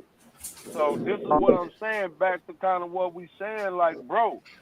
And as far as the news coverage, like, that's why y'all need to keep y'all platforms afloat, because y'all got to show the whole thing. You already see how mainstream gonna do it. It's like, nah, y'all got to be the ones to put the context out there. Like, nah, this is what actually happened. Right. Y'all got to be the ones to tell the story, like, because they're gonna portray us in the worst light possible. Right. So if y'all got y'all platforms, they can't deny, they can't stop it. All these different, nah, this is what actually happened. And that's why I like to support brothers that, you know, like I said, man, I don't like the fact that Carcino and them type of dudes, y'all hating on the wrong type of cat. Nigga, you know what I'm saying? It's like, dude, come on, you know, we always want to hate on the most successful of us, bro. Like the most successful, like, that's who you supposed to be wanting to model after, not these niggas that got these prison stories. Oh, yeah, I shut up the block, cuz. Yeah, I did. Yeah, nigga, don't nobody give a damn about no prison stories and how many different cakes you can make out of ramen, nigga. Don't nobody want to see all that shit, nigga, or hear all that shit, nigga. But you know what? You know what else I hate about them? You know what else I hate, man? When you listen to prisoners talking about they did their time and shit, how they never lost a fight. Okay, like, what do that mean, though? Like, Bro, I don't believe that shit, bro. If you've been in prison 30 plus years, you have multiple fights. You lost at least one or two, bro. Ain't nobody going undefeated. On the streets, especially on the streets too. Especially you're a little nigga. Right. Yeah, everybody, but that social media and these platforms did that because do you notice every nigga that come on social media is a killer? He got hands. The nigga got hundreds of thousands of dollars. He got bitches. You know what I'm saying? He ain't never made a mistake in his life, even though you talk about when you went to jail, that's a mistake in itself. And when you was in jail, you was running shit and you had to respect this nigga. And it's like, dude, for real, well, the average nigga I be seeing go to jail don't be having it like that. But all you YouTube niggas all claim to have it like that. All these niggas, it be like, dude, I'm telling you, dude, I be sick of hearing that shit. A lot of dudes, like, I don't even listen to Clubhouse shit no more. I would have to hear it on somebody else's channel because they talking about that shit is just too stupid to me, man. I mean, that's the lowest vibrational conversations anybody could be having, and especially when you talking about 30, 40, and 50-year-old men on here talking like just common thugs and idiots, bruh. That's what that shit sounds like to me. Now, to the people that enjoy it, whatever. But when you really look at it, nigga, motherfuckers sitting up listening to Whack, that's Whack up there with the money, nigga. He not giving that shit to y'all, nigga. He not distributing that wealth or putting you niggas on. You niggas on Clubhouse. Nigga, Whack sitting up enjoying the fact that he got you niggas head up his asses and talking about niggas paperwork and they can't go back to their neighborhood. Who give a fuck about any of that? Once most niggas leave out their neighborhood anyway, who the hell want to go back? You been there and done that. For real. Yo, I mean, man, I got a question for y'all, too, man. Cause y'all talking about, you know, the rappers that's gangbangers or try to be gangbangers. Why do y'all think once they make it out the hood, they weren't gangbangers before, but they make it out the hood, get rich, get the M's, then go back and want to be a blood or a Crip? I mean, what is the fascination of that? Because nowhere in here I'm gonna be a millionaire and finna be throwing up blood or Crip. Well, I could tell not you, like I that could tell anyway. you why. That's like Ja Morant. You don't want to be known for being a young smart nigga. You want to be known for being a young thug. You want people to look at you like you hard. See, back in the 80s and 90s, back in the 80s and 90s, that was the life back then. Niggas go to jail for 3, 4, 5 years. When you come home, niggas is throwing you parties, welcome home parties. Yep. Motherfucking all the women want to hit you first. Like, oh yeah, I'm trying to fuck that nigga for anybody else. You know what I'm saying? I'm trying to be the first one to do, you know what I'm saying? Yeah, Stroll. You know what I'm saying? You swole, your hair long, your skin clear. You know what I'm saying? Like you out here fresh. And everybody love you for it. So niggas want that kind of love. You already know when you was square and when you was the ball player, it's like they didn't understand what they lane was. It's like you niggas like ball players right now, they want to go after these little Instagram models. Like, bro, y'all can have women from all over the world. Why y'all going after these little tramps and let them catch y'all up? Like Zion Williamson. You know what I'm saying? They already telling you what But they you about. you gotta think about Zion Williamson. He's still young, but he's not even 25 yet. So Yeah, but born, how many women we see how long y'all been messing around with women? I'm talking about like seriously, since you was in high school, right? yeah. Okay, Zion, you 25 with a lot of money, bro. Okay, they telling you they not even hiding it. They telling you what they about. No, he's not even 25. Zion only like 23, bro. Okay, but they still telling you what they about. They letting you know what they after your money. Listen, look at Zion Williamson, bro. Do he look like he got any pussy when he was in high school? Once he started playing I think he ain't started getting into college. Yeah, college. He was only in college 1 year. I think he got into college. But what I'm saying, why are you not going after the women that was more in your range? What I'm saying is, if you wasn't never getting no women before, and now you got all this money and you think you that dude, then women gonna eat your ass alive because you ain't used to dealing with them like that. But see, that's the problem. That's the problem. But you He's still young. When we young, man, we want what we have, yo. If we can get it, now we can get it. We want it now. Hey, but nah, you know what? He probably just ain't listening to the niggas that's telling him, nah, dude. It's at least one person that told you, nah, bruh, don't do that. But since you are Zion Williamson, you know what I'm saying? Since you are Zion Williamson, you thought you had a handle on it. Now look at you. I mean, that be. Well, listen, he did not do nothing illegal, so he good. He's a simp, but he didn't do nothing illegal. But old girl got his name smeared all out in the headline. Man, so what, man? Listen. At least no gay man no guy's name smeared in the headline like Dwight Howard. But Dwight Howard, I saw live on the TV screen. Yeah, that nigga in Pound Town. Howard walked over to the bench and grabbed the nigga's balls. Nigga, I saw that live. So I knew that then. That wasn't no surprise. Well, I think that was a camera trick, man. I don't know. Nah, that nigga did. Nigga, why is it a camera trick and you hearing they talking about he been sword fighting all this time? They telling you. So why would it be a trick then? He was playing pocket pool with that nigga. That's what he was doing. He didn't just he didn't just start doing this shit. You be hearing all kind of he didn't just if he's sword fighting, he didn't just start sword fighting. He's been sword fighting. Yeah, he's 12 fight with 9 kids. I don't understand that. Why you have all them kids and you don't like women? Because these niggas is nasty. They be doing both of them. You know that bisexual and this gender fluid shit is what. Right, ain't no such thing as a bisexual, bro. Either one or the other. I agree now. I'm agreeing with you. I'm Old Testament, but I'm saying this is what this non-binary, gender fluid, boys is girls and girls is boy era ass nigga Alice in Wonderland shit is what's happening out here right now. Look. If you vote Democrat, that party right there is trying to tell you boys is girls and men could have periods and men could breastfeed now. That's what they're literally trying to tell you. Yeah, that's crazy. When they had that transgender talking about, she was like, "Oh, you can't breastfeed, you can't get a period." Like, I get it. He was like, "I get a period and I can breastfeed." Hey, you know they doing an experiment in Tokyo with the men. Men are voluntarily doing experiments to try to get them pregnant over there in Tokyo, China. Lactate, but if they gotta use chemicals so you can lactate like a woman, nigga, what exactly are you putting into that baby, nigga? That's child abuse. And number 2, let me ask any of y'all this: have y'all ever heard a doctor when they birth? I'm talking about a gynecologist, whatever. Have you ever heard any one of them say, when they pull the baby out of a woman's womb, have y'all ever heard one of them say, "Oh, you got a nice 8-pound non-binary something. Or did they say you got a boy or a girl? So you got a boy or a girl?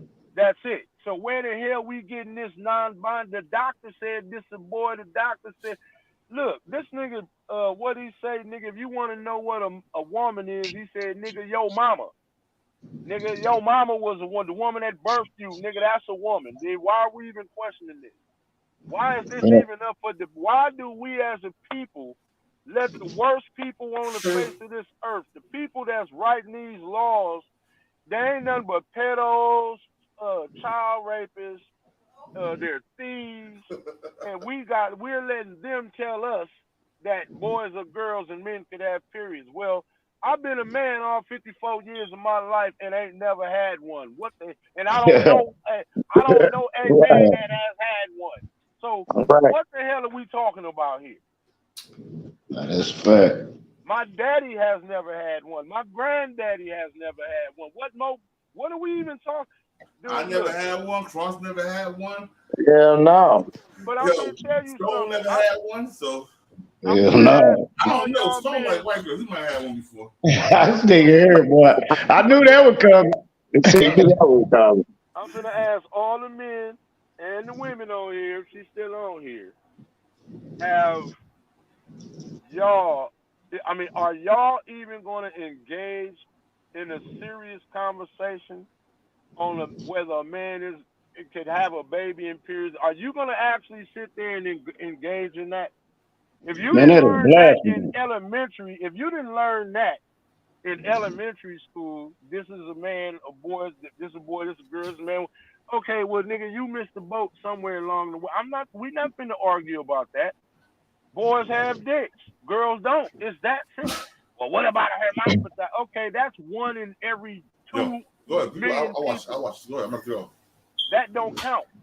I mean, any number that's so small of a minority, that don't count. The majority of people don't have hermaphrodites. So why are we even gonna talk about that?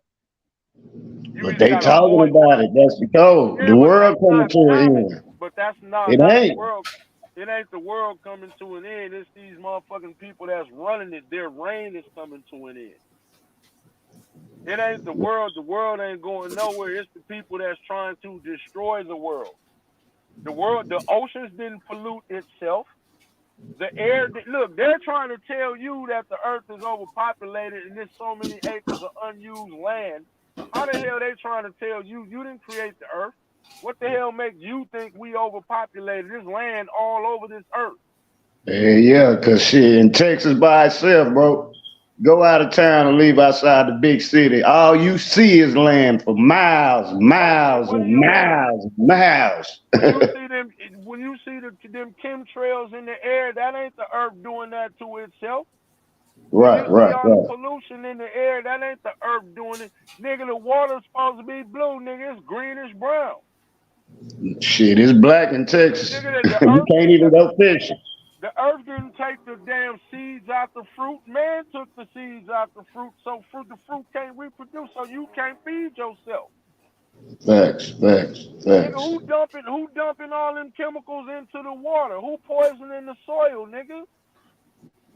That's a fact. They don't want you to heal yourself. They want to keep filling you full of these chemical ass vaccines and all this other shit that's killing you. Niggas is dropping dead. 15, 16 young niggas is having heart attacks and strokes, nigga. The earth not doing that to itself, nigga. That's these niggas do look.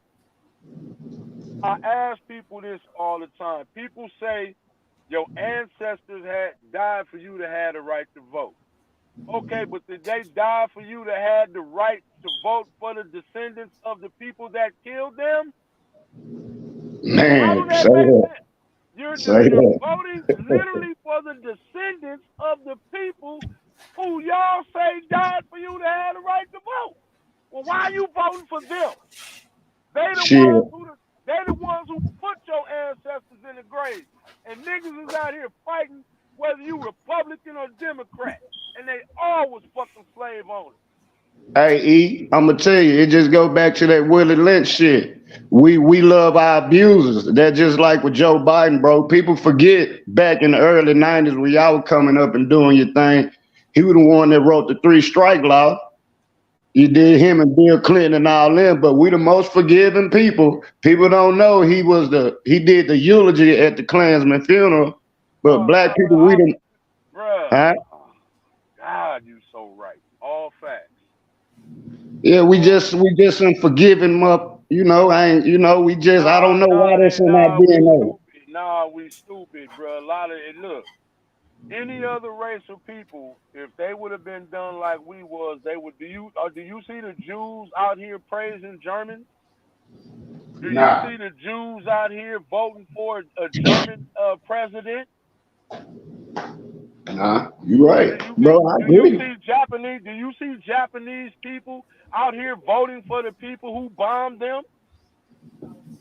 I agree, but I don't ever see us coming together. I mean, a lot of people like to use. And say, why are we voting for y'all? Look, ask yourself this, and y'all know, if you voted, ask yourself: do you see Chinese, Arabs, Jewish motherfuckers, or do you see whites, blacks, and mainly Mexicans at polling places? But y'all, check this out, man. We've been up here 3 hours and 5 minutes. I got to get off of this so I can start helping the wife in the kitchen. Yo. But just think about that, though, fellas. Tomorrow we're going to do the show. We'll do an Alabama show tomorrow morning. Me and Cross will do.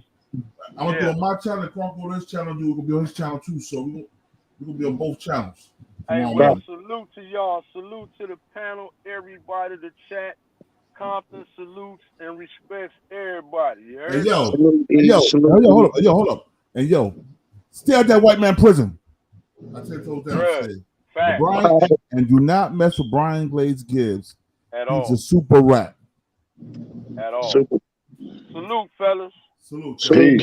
Yo, check this out. We ain't no Bloods or no Crips. We doing our own thing. BTV has started his own gang. Like, nigga, what? What? Yo, salute. Peace. All right, peace. Peace to the chat, man. Appreciate y'all for coming. Yo, this is King New Jersey's BTBTV. We bully the bullies. I want to thank my guests today. Tut, Brixley Tut, Cross, Big E, Stone C, Pretty Girls Love Trap came through. Y'all subscribe to all their channels, man. They be doing some dope content. So I'm showing love for all my people. Just show love to me. My boy Jonathan Kidd, salute, bro. I'm glad you came in here, God. Peace to God, Lord. You know how we do. We out of here.